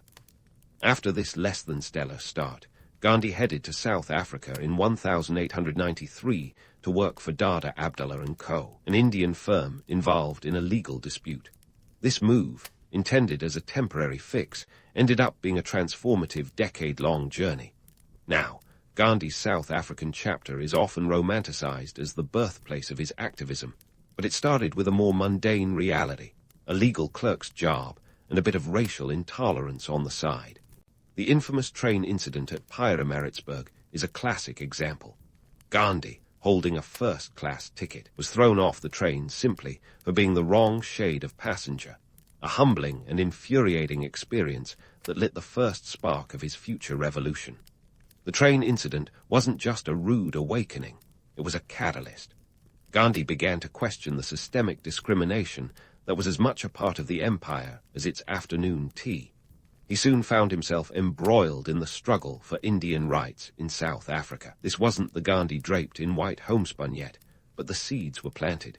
He started organizing Indian communities, challenging the oppressive laws, and laying the groundwork for what would become his philosophy of satyagraha, or truth force. Gandhi's time in South Africa was also marked by his peculiar experiments with diet and health, which were as much about self-discipline as they were about well-being. He dabbled in fasting, not for spiritual reasons, but as a form of self-control, a test of will. He once tried living solely on fruit and nuts, which sounds like a modern cleanse, but was, for Gandhi, an experiment in simplicity. His dietary choices often baffled those around him, but for Gandhi, they were as integral to his philosophy as non-violence. And then there's the tale of Gandhi and the British legal system, a story of a young lawyer trying to navigate the rigid corridors of colonial law with a vegetarian compass. In a particularly humorous episode, Gandhi was invited to a dinner where the main course was mutton. Not wanting to offend his hosts, he discreetly tucked the meat into his pocket. The result? A rather aromatic coat and a lesson in the importance of pocket-sized Tupperware. Gandhi's London and South African years were a blend of earnest attempts, humorous missteps, and profound realizations. They were the prelude to a life that would challenge the might of empires with the quiet resolve of a single individual. But before the world knew him as the Mahatma, he was simply Mohandas, an ordinary man on an extraordinary journey, driven by the belief that even the smallest voice can echo through the halls of power. His early life was not a series of grand victories or dramatic transformations, but rather a collection of small steps, each one leading him closer to the path of peaceful revolution. Gandhi's early journey was less a sprint and more a meandering stroll through the annals of colonial absurdity. But by 1906, he found himself gearing up for a showdown with the British Empire, with nary a weapon in sight. Instead, he armed himself with a concept that would change the game, Satyagraha, which translates to the force of truth. It was the ultimate power move, one that didn't require a musket or a muscled arm, just a firm belief in the righteousness of one's cause and the ability to rally a crowd like a rock star on a world tour. It all kicked off in Johannesburg, where Gandhi saw the local government's Transvaal Asiatic Registration Act looming like an unwelcome houseguest. This piece of legislation was about as popular as a skunk at a garden party among the Indian community. It required Indian and Chinese immigrants to register and carry identity documents at all times, a slap in the face that stung with imperial overreach and racial discrimination. Gandhi knew it was time to turn up the heat and organize a little civil disobedience soiree, minus the cocktails, but plus plenty of conviction. So, what does one wear to such an event? In Gandhi's case, a simple loincloth, which became his sartorial signature. Talk about making a statement. Here was a man who could face the might of an empire dressed as if he were about to enjoy a day at the beach. The irony wasn't lost on anyone. Gandhi's wardrobe choice was both a nod to his roots and a symbolic rejection of the colonial obsession with Western attire as a marker of sophistication and power. On September 11, 1906, Gandhi convened a mass meeting at the Empire Theatre in Johannesburg. Now, you might think that leading a revolution required the booming voice of a drill sergeant, but Gandhi's strength lay in his quiet resolve and the ability to inspire others through sheer force of character. His speeches were less about grandiloquent oratory and more about planting ideas that would grow into movements. In the packed theatre, he called on his compatriots to resist the new law by refusing to register, even at the risk of imprisonment. The crowd's response was electric, a pledge of solidarity that marked the birth of Satyagraha. This wasn't just a local skirmish, it was a PR masterclass. Gandhi understood the power of optics long before Instagram influencers did. He knew that to win against the British, he needed more than just Indian support. He needed to capture the world's imagination. And he did just that, one photograph, one newspaper article at a time. By embodying simplicity and moral conviction, Gandhi offered the world a new archetype of leadership, one that didn't rely on brute strength, but on the strength of one's convictions. As the movement gathered steam, thousands of Indians refused to register, willingly courting arrest. The jails filled with men and women whose only crime was refusing to kowtow to injustice. Gandhi himself was arrested several times, his incarceration serving as badges of honor in the fight against tyranny. But even behind bars, he was no ordinary prisoner. His prison time was spent reading, writing, and refining his strategies. Talk about multitasking. Gandhi was doing hard time and hard thinking simultaneously. The Satyagraha movement in South Africa wasn't just about resisting a single unjust law. It was about setting a precedent.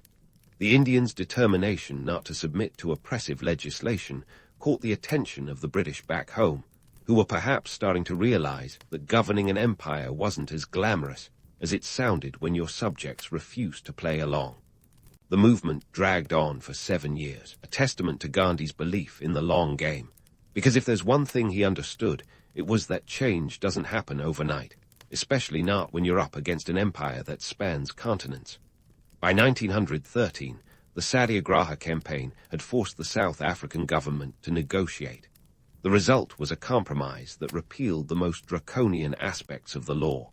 It wasn't total victory, but it was a significant step forward, proving that peaceful resistance could effect change. Gandhi had not only stood up to the British, but also shown the world that non-violence was a viable strategy.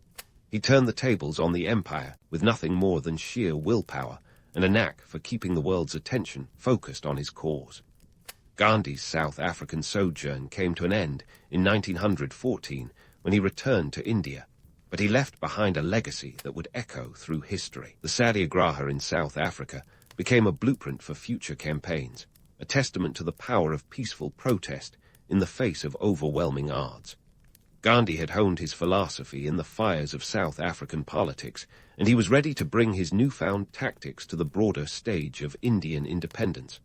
Before long, Gandhi would be leading another charge, this time back on his home turf. But that's a story for another day, as his evolution from a colonial lawyer to a global symbol of non-violent resistance was far from complete. The world had yet to see the full extent of Gandhi's vision, his battles, and his capacity to inspire a nation. Stay tuned, because the next chapter in this extraordinary journey is just around the corner. Gandhi's return to India in 1915 marked the beginning of a chapter that would see him evolve from a local hero to a national icon. The timing was impeccable. India was a simmering cauldron of discontent, longing for a leader who could stir the pot just right. And Gandhi, with his now signature wardrobe of white khadi and a penchant for dramatic simplicity, was perfectly cast for the role. Now, let's dive into the salt-soaked saga of the 1930 Salt March, the event that would put Gandhi on the global stage like a rock star on a world tour. Picture this. British India, a land of rich resources and richer colonial taxes, was shackled by the Salt Act, a law that turned the ocean's bounty into a government monopoly.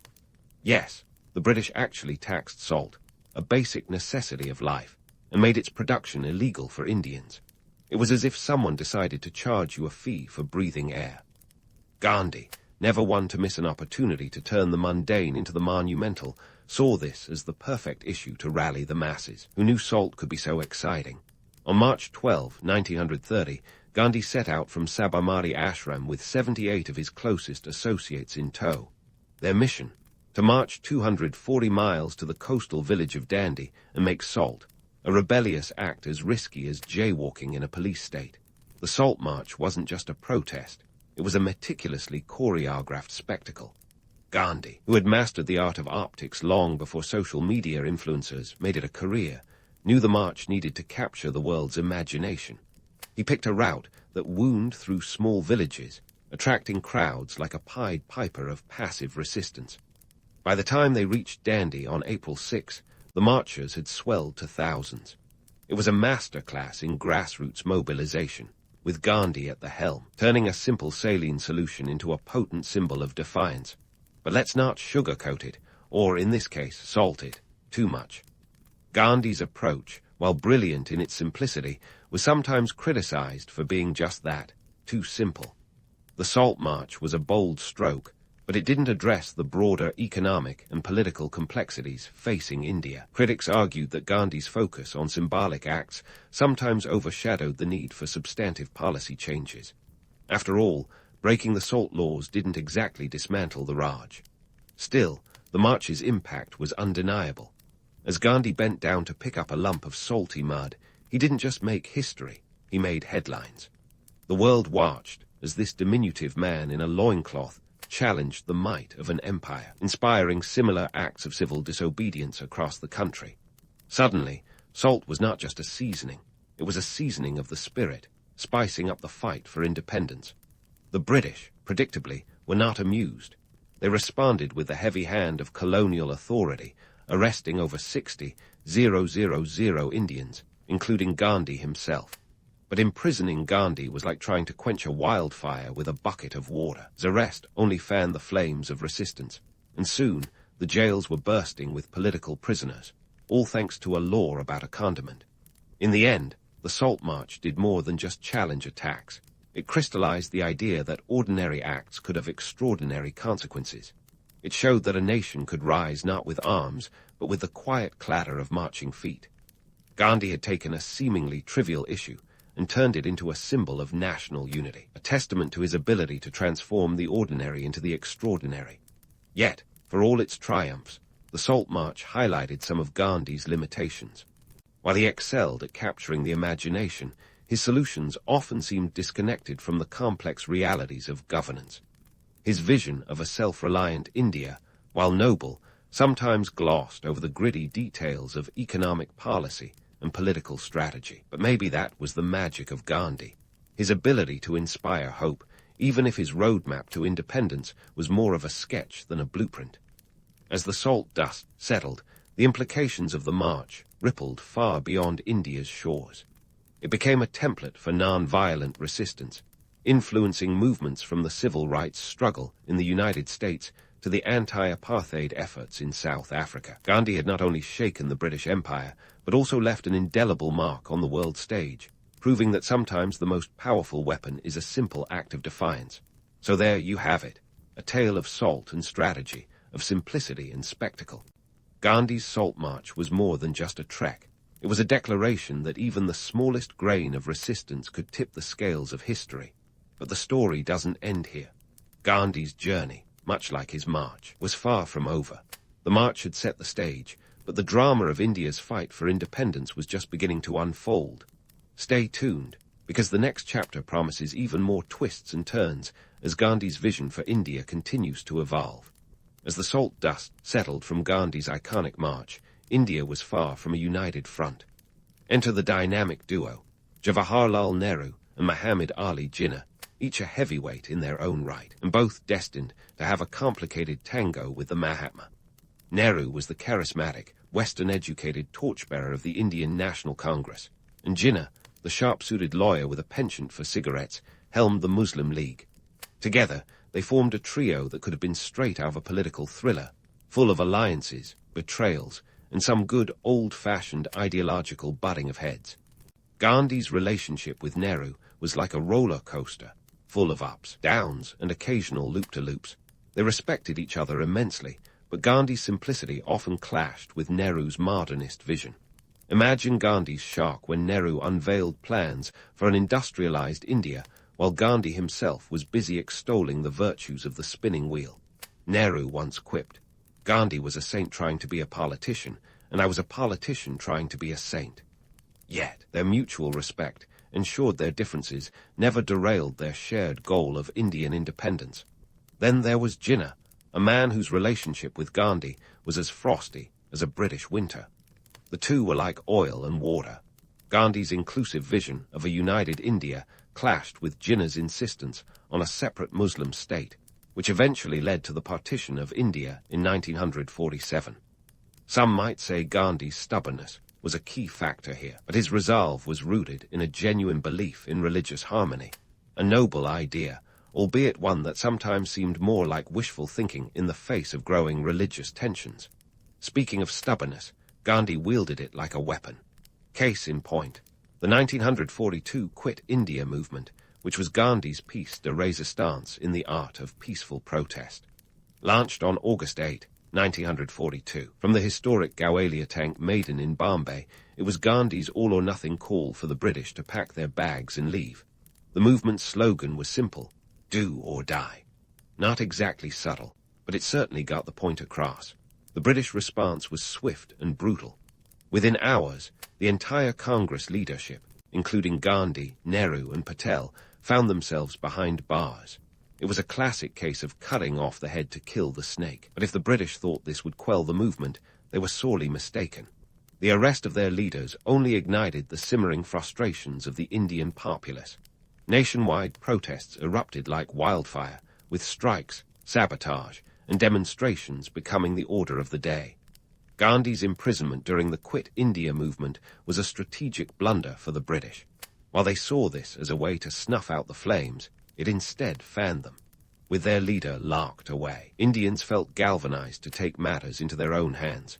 In the absence of Congress's organized guidance, the movement became a decentralized, leaderless uprising, chaotic yet undeniably potent. The British found themselves caught in an increasingly untenable situation. The war effort, already bleeding resources and manpower, was further strained by the unrest in India. To make matters worse, Gandhi's stature as a global icon of peace made his imprisonment a PR nightmare for the British. You can almost imagine the British officials in India sipping their tea, furiously debating how to untangle themselves from this mess without losing face. Meanwhile, back in the British Parliament, India's independence was a topic as hot as a curry on a summer's day. Winston Churchill, never a fan of Gandhi's, infamously called him a half-naked fakir, unable to comprehend how this seemingly unarmed man could wield such influence. Yet, beneath the bravado, the British were beginning to see the writing on the wall. The costs of maintaining control over India were spiraling out of control, and public opinion was shifting. Gandhi, for his part, maintained his role as the peace-loving troublemaker even behind bars. His letters and statements continued to inspire and provoke in equal measure. During his detention, he undertook a 21-day fast in 1943, demanding the release of political prisoners and drawing global attention to India's plight. It was the ultimate act of non-violent defiance, a frail man using his own body as a political instrument. The Quit India movement, despite its lack of immediate success in terms of policy change, marked a turning point. It shattered the illusion of British invincibility and demonstrated India's determination to achieve self-rule. More importantly, it showcased Gandhi's ability to unite a nation through moral leadership, even when the odds were stacked against him.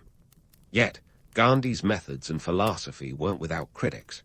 Some argued that his insistence on nonviolence was out of touch with the harsh realities of colonial oppression. The movement's failure to achieve its immediate goals led some to question whether more militant approaches might yield better results. But Gandhi was unyielding in his belief that the means were as important as the ends. To him, moral integrity was non-negotiable, even if it sometimes meant the path to freedom was longer and fraught with setbacks.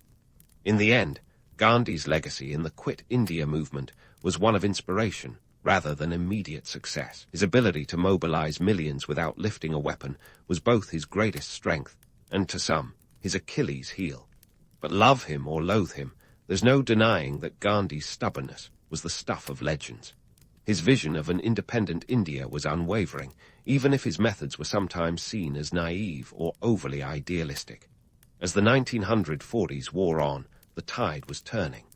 The British, exhausted by war and faced with growing international pressure, were beginning to reconsider their stance on India. But that, dear friends, is a story for another day. Gandhi's journey was far from over, and the next chapter promised to be just as tumultuous and transformative as the last.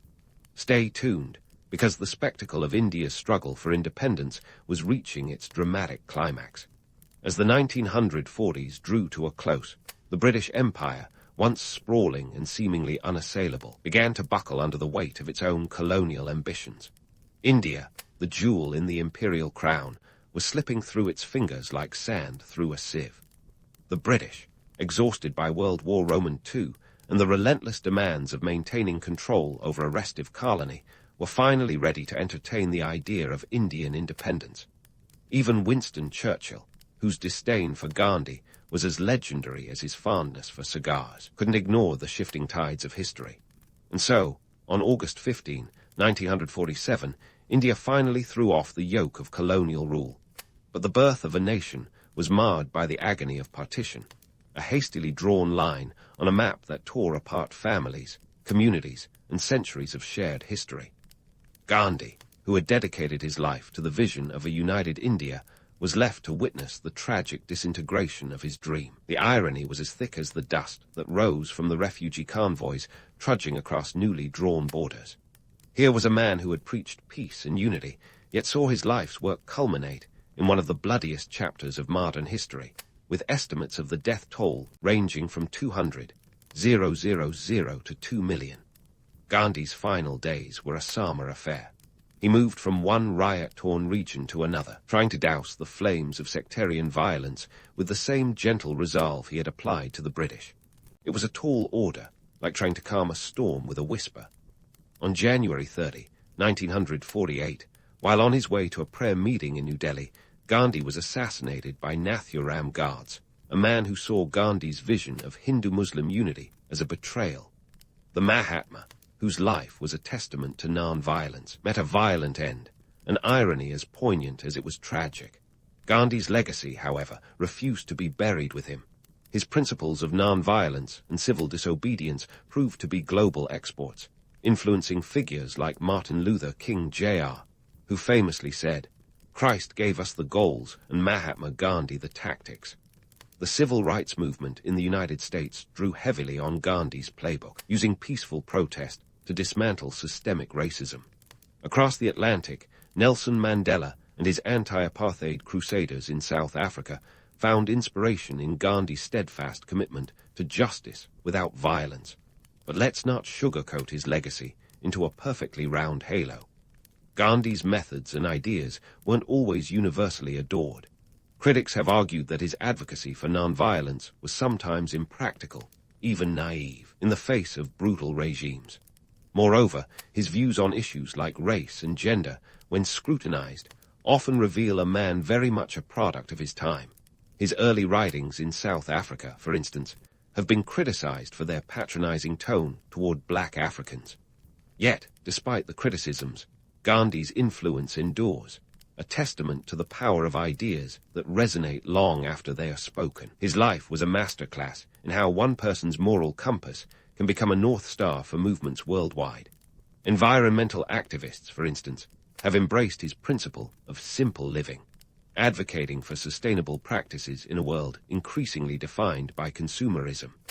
Gandhi's concept of Swaraj, or self-rule, has been reinterpreted to mean not just political independence, but also self-sufficiency and ecological balance. Even in the economic sphere, Gandhi's vision of a self-reliant India, rooted in small-scale industry and local crafts, has found new proponents in the era of globalization. The modern, buy local movement, emphasizing the importance of supporting local economies and reducing carbon footprints, echoes Gandhi's disdain for the exploitative nature of industrial capitalism. His emphasis on the spinning wheel as a symbol of economic independence now finds parallels in the push for renewable energy and sustainable agriculture. In the end, Gandhi's life was a tapestry woven with contradictions, a man who wielded simplicity as a tool of profound complexity, who preached peace yet died by violence, and whose dream of unity shadowed even as it inspired a world. His story is a reminder that history is often a messy affair, where noble intentions can collide with harsh realities. But perhaps that's what makes Gandhi's legacy so compelling. It invites us to grapple with the imperfections of human effort while inspiring us to strive for a better world. Gandhi's enduring legacy is not just in the annals of history, but in the hearts of those who dare to challenge the status quo. Whether it's a peaceful protest on the streets of Hong Kong, a climate strike led by schoolchildren, or a grassroots movement fighting for indigenous rights in the Amazon, Gandhi's spirit lives on. His life was a testament to the belief that even the smallest acts of defiance can ripple across the world, challenging empires and igniting revolutions. As we close the chapter on Gandhi's story, we're left with more than just the memory of a man in a loincloth leading a nation to freedom. We're left with a blueprint for how to stand up against injustice, armed with nothing but conviction and an unshakable belief in the power of truth. Gandhi showed us that even in a world fraught with division and discord, the quiet force of nonviolence can be a thunderous call to action. And that, dear listeners, is a legacy worth remembering. In the shadowy alleyways of 18th-century Spitalfields, London, where the air was as thick as the local accent, Mary Wollstonecraft took her first breath on April 27, 1759. Now, if you think Spitalfields sounds like the perfect setting for a Dickensian tale of soot and squalor, you're not far off. But before we get swept away by the romantic image of Mary growing up in a quaint, cobblestone wonderland, let's peel back the veneer and see what life was really like. Mary's father, Edward Wollstonecraft, was a man of grand aspirations and even grander failures. Picture someone with the financial acumen of a potato. Despite inheriting a decent fortune, Edward was known for his spectacularly poor decisions, like attempting to farm on land about as fertile as a brick wall. By the time Mary was 10, the family had moved at least 5 times, chasing Edward's latest pipe dream. Imagine living out of suitcases, or, in their case, probably wooden trunks, because Dad keeps thinking the grass is greener on the other side. Spoiler, it wasn't. Education in the 18th century was a bit of a lottery, and the odds were stacked heavily in favor of boys. While Mary's brothers were groomed with Latin and algebra, Mary was lucky if she got a whiff of anything beyond basic reading and needlework. This wasn't just a case of parental favoritism. It was systemic. The idea that women should be educated was about as radical as suggesting Edward Wollstonecraft should stick to one profession. It didn't take long for young Mary to notice the injustice of it all. As she watched her brothers receive the kind of education that opened doors, she realized those same doors were slammed shut for her, purely because of her gender. In a household where her father's unpredictable temper often brewed like a teapot on a high flame, Mary found solace in books. She devoured them whole, as if words were the sustenance she was denied. Even in the midst of this domestic chaos, Mary's mother, Elizabeth, provided a semblance of stability. But let's be real, Elizabeth had her hands full managing Edward's financial tornadoes and the household. This left Mary with a front row seat to the theatre of gender roles, an education in itself. She observed her mother's limited power and the societal expectation that women should simply endure. It was like watching a play where the script was unfairly skewed towards one side and Mary wasn't having any of it. But let's not paint young Mary as a saint in waiting, halo and all. She was a sharp, fiery character, known to speak her mind, a trait not exactly celebrated in women of her time. This was an era when voicing opinions as a woman was like shouting into the wind and expecting it to shout back. But Mary was undeterred. Her early life was a training ground, sharpening her resolve to fight the very inequality she witnessed. By her late teens, Mary had had enough of Edward's erratic escapades. She moved out and took a job as a lady's companion. The gig wasn't glamorous. Think of it as being a 24/7 personal assistant, minus the benefits and with a lot more embroidery. It was, however, a stepping stone. It gave her the financial independence that was crucial for any woman with ambition in a world where ambition was considered a man's prerogative. At just 21, Mary took a leap that many would consider reckless. She set up a school with her friend Fanny Blood, a woman whose very name deserves a novel. The school was in Newington Green, a hotspot for dissenters, people who were basically the hipsters of the 18th century with their radical views and refusal to conform. Here, Mary found a community that didn't just accept her fiery spirit, but fueled it. While the school itself was short-lived, it was the catalyst for Mary's evolution from observer to activist. Mary's early experiences lit the fuse for her lifelong crusade against gender inequality. She saw firsthand the barriers erected by a society that treated women as ornaments rather than equals. It was a society that expected women to be seen and not heard, preferably while embroidering something pretty. Mary was having none of it. She took the bricks of her own experience and began laying the foundation for what would become feminist philosophy. So here we have Mary Wollstonecraft, a woman born into instability and systemic sexism, poised to challenge the status quo. Her early life was not just a series of unfortunate events, but a crucible forging a thinker and writer who would go on to shake the very foundations of societal norms. She was about to turn her observations into action, and the world wouldn't know what hit it. Stay tuned, because Mary's story is just getting started, and it's about to get a lot more revolutionary. And so, with the ink barely dry on her teenage years, Mary Wollstonecraft stepped into the next chapter of her life, leaving behind the chaotic whirl of her father's impractical dreams. Her move to become a lady's companion might sound like stepping into a Jane Austen novel, but let's not romanticize this gig. It wasn't all ball gowns and witty repartee, more like endless hours of tending to the whims of the well-to-do, with the occasional daydream about sticking it to the patriarchy. Now, Mary wasn't one to settle for a life of embroidery and genteel servitude. Her time as a lady's companion was less about career aspirations and more about a ticket to independence. We're talking financial independence, folks, the kind that was rarer for women back then than a unicorn in a tea shop.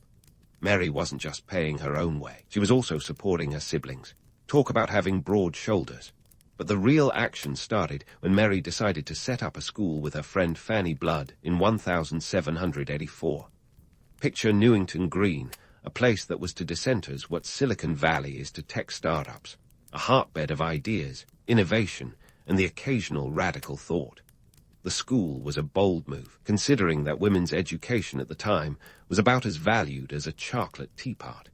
Sure, it didn't last long, but it wasn't about longevity.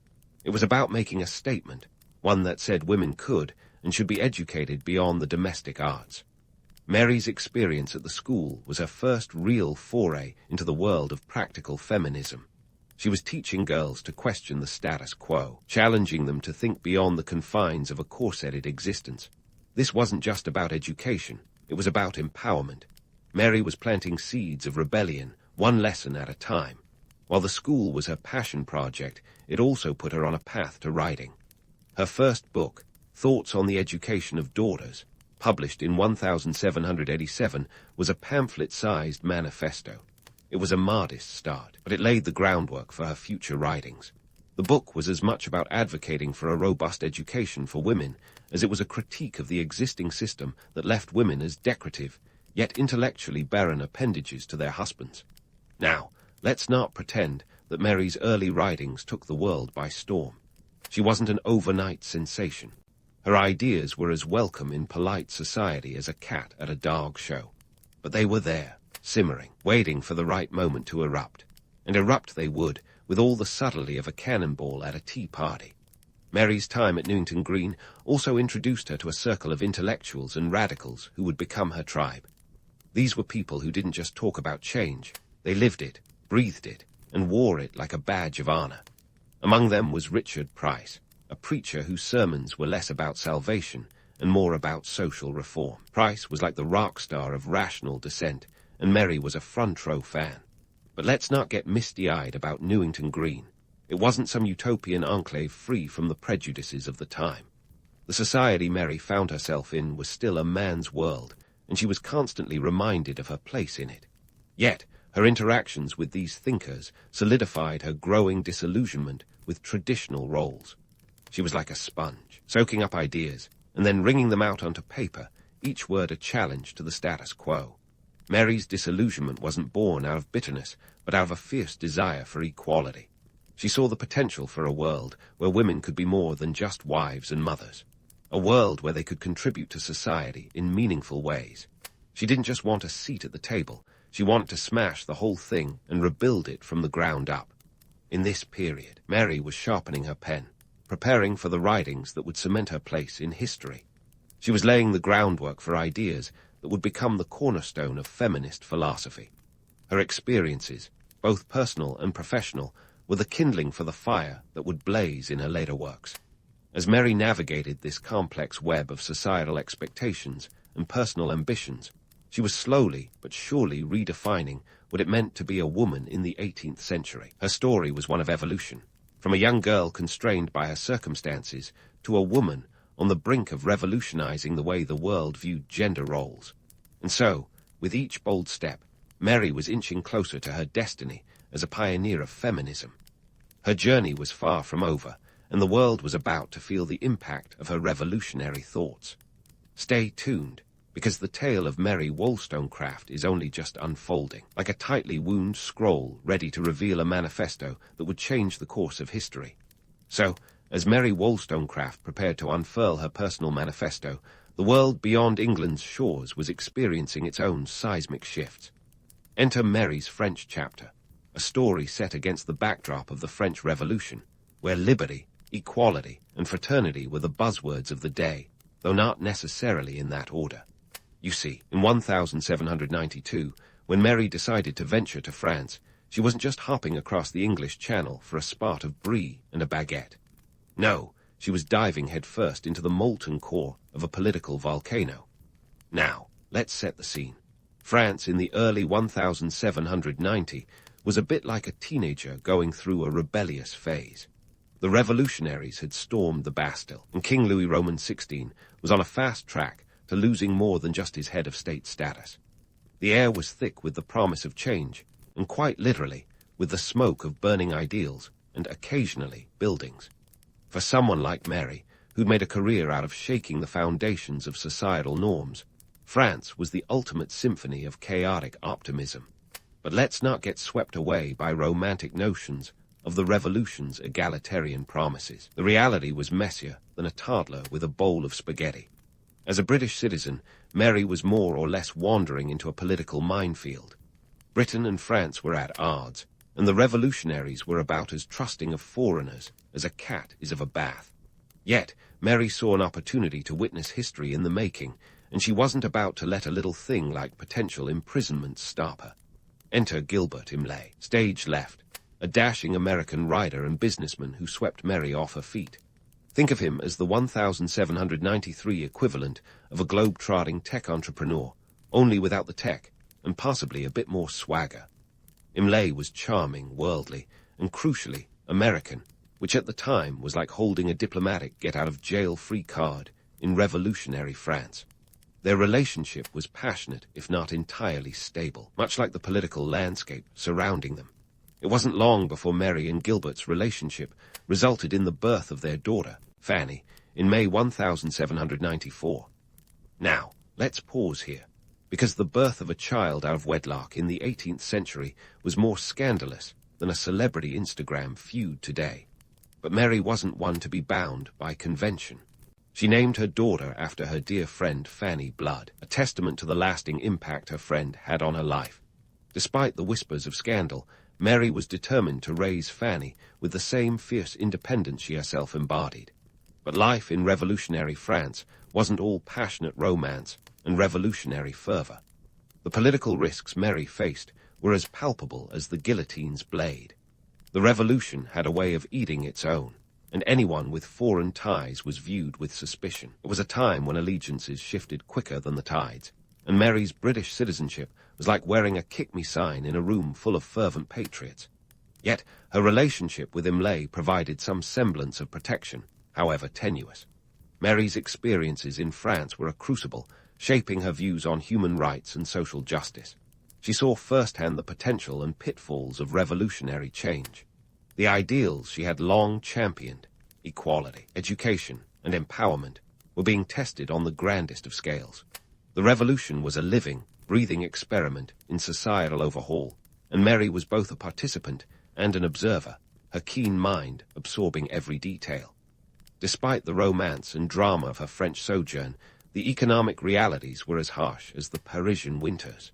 The French economy was in tatters, with inflation soaring and food shortages more common than bread in a French bakery. The streets were alive with the cries of the hungry and the disillusioned, a stark contrast to the ideals of liberté, égalité, fraternité that had fueled the revolution's early days. Mary's letters from this period reveal a woman grappling with the complexities of a world in flux.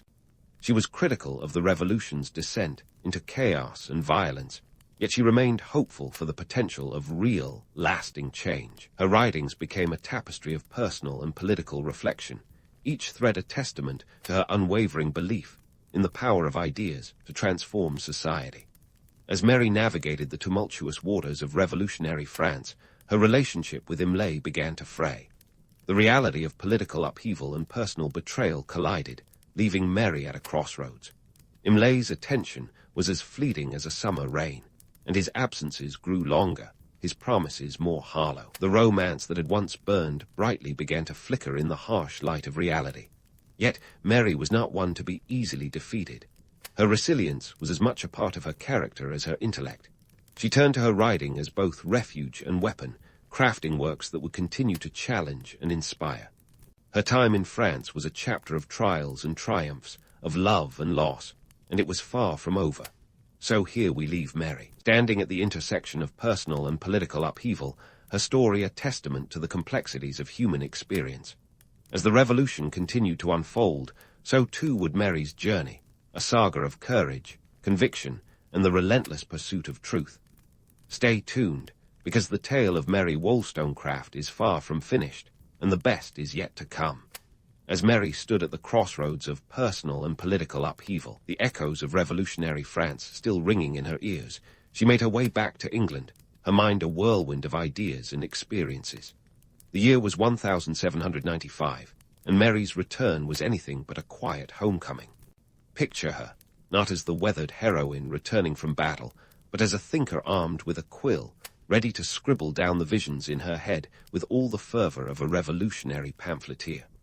Back in London, Mary found herself amidst a buzzing hive of intellectuals, radicals, and dissenters. Think of it as the 18th century version of a TED talk, but with more wigs and less PowerPoint. The salons and coffee houses were alive with debates on liberty, equality, and the human condition. It was here that she began to pen her magnum opus, A Vindication of the Rights of Woman, published in 1792, a book that was about to shake the very foundations of societal norms. Now, let's talk about this work, because calling it groundbreaking is like saying the ocean is a bit damp. In 1792, the notion that women should have equal rights was as radical as suggesting your cat might want to vote. Yet, Mary didn't just dip her toes into the waters of controversy. She cannonballed right in. Her book was a manifesto, demanding that women be seen as rational beings deserving of the same educational opportunities as men. She argued that virtue and reason were not the exclusive domains of one gender, laying out a case for systemic change that was as compelling as it was contentious. Think of it this way. Mary was the original feminist disruptor, a Silicon Valley startup in bonnet and petticoats. She was challenging a world that saw women as decorative accessories to their husbands, mere footnotes in the great book of history. Her book wasn't just a call to arms. It was a blueprint for societal transformation. But don't be fooled into thinking it was all well received. The response from certain quarters was colder than an English winter. Critics, mainly male, clutched their pearls and cried heresy, fearing that the very fabric of society might unravel if women were allowed to think for themselves. While her book was stirring the pot, Mary was also navigating the complex web of London's intellectual circles, where she met William Godwin, a philosopher with a penchant for radical ideas and a mind as sharp as Mary's own. Godwin was a thinker who believed in the abolition of government and the perfectibility of man, ideas that were as popular as a skunk at a garden party. Their relationship was not the stuff of fairy tales, but a meeting of minds, two intellectual titans exchanging ideas, and, eventually, vows. Their marriage was unconventional, to say the least. They lived in separate homes and maintained financial independence, a setup that would make even the most liberal modern-day couples raise an eyebrow. But for Mary and Godwin, it worked. They were united not by a desire to conform to societal expectations, but by a shared commitment to intellectual exploration and mutual respect. Their union was a testament to Mary's belief in the autonomy and equality of both partners in a relationship. Now, let's pause for a moment to consider the economic realities of Mary's world. The late 18th century was a tumultuous time, with Britain embroiled in the Napoleonic Wars and the economy about as stable as a Jenga tower in a hurricane. For Mary, financial independence was not just a lofty ideal. It was a necessity. Her writing was not merely a passion, but a means to support herself and her family, a fact often overlooked in the romanticized narratives of her life.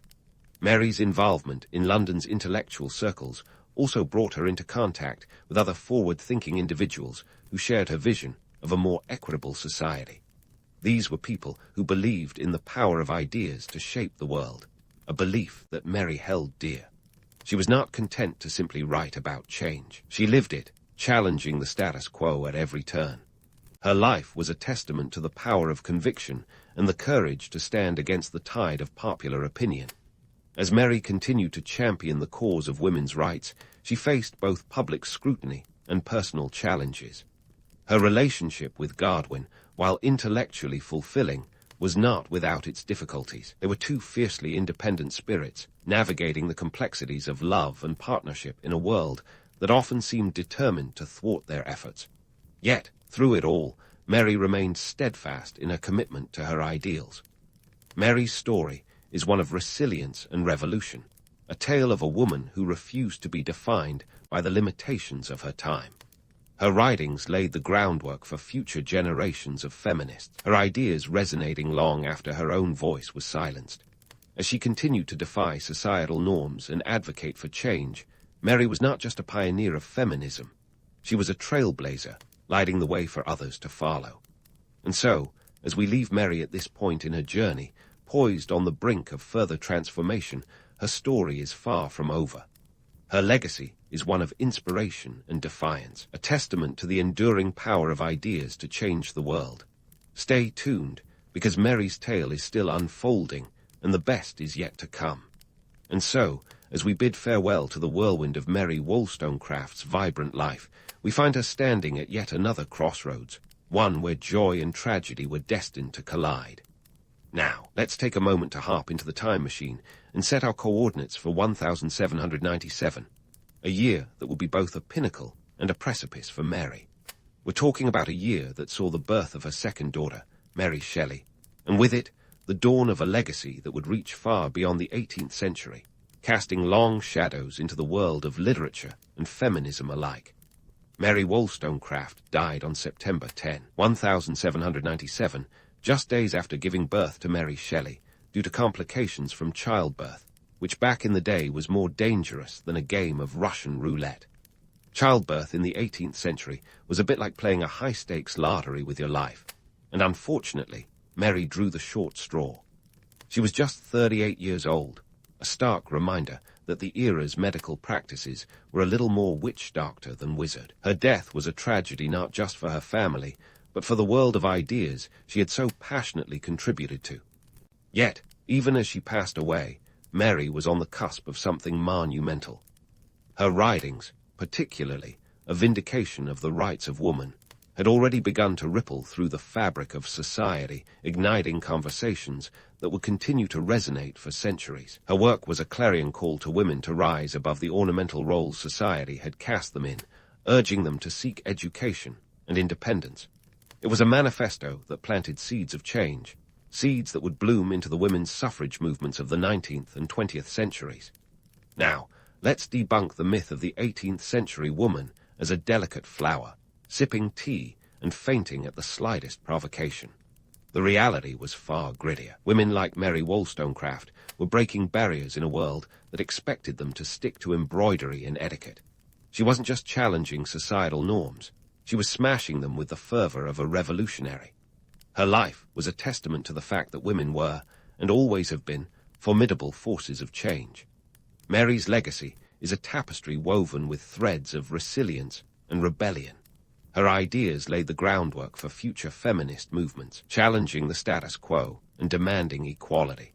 She wasn't content to simply imagine a world where women were seen as equals. She fought for it with every word she wrote. Her life was a living critique of the romanticized image of the 18th century woman, proving that beneath the powdered wigs and corsets lay a fierce determination to change the world. Fast forward a few decades, and you'll find that Mary Wollstonecraft's daughter, Mary Shelley, would inherit her mother's tenacity and literary genius. As the author of Frankenstein, Mary Shelley crafted a tale that questioned the very boundaries of humanity and creation, a book that, much like her mother's works, dared to defy conventions. It was as if Mary Wollstonecraft had passed the baton of revolutionary thought to her daughter, ensuring that the spark she ignited would continue to blaze. But let's not get too misty-eyed. Mary Wollstonecraft's ideas were not universally adored in her time. Many critics dismissed her as a radical, fearing that her calls for equality might unravel the fabric of society. Yet, isn't it ironic that what they feared most, an educated, empowered female populace, would become one of the greatest advancements of modern civilization? Her critics may have clutched their pearls, but history has vindicated Mary's vision. Economically, Mary was a trailblazer in her own right. She carved out a career in writing at a time when women were rarely allowed to step outside the domestic sphere, let alone make a living from their pen. It was a bold move in an era where financial independence for women was about as common as a unicorn sighting. Mary's ability to support herself and her family through her writing was a testament to her determination and talent, proving that women could, and should, be economically independent. As we wrap up our journey through Mary Wollstonecraft's life, let's pause to reflect on the bigger picture. Her legacy is a reminder that the fight for equality is a marathon, not a sprint.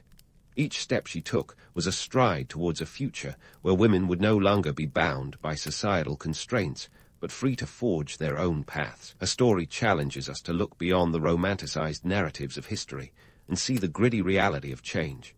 Change that is often slow, fraught with challenges, but ultimately triumphant. In the end, Mary Wollstonecraft was more than just a pioneer of feminism. She was a visionary who dared to dream of a world where everyone, regardless of gender, could reach their full potential.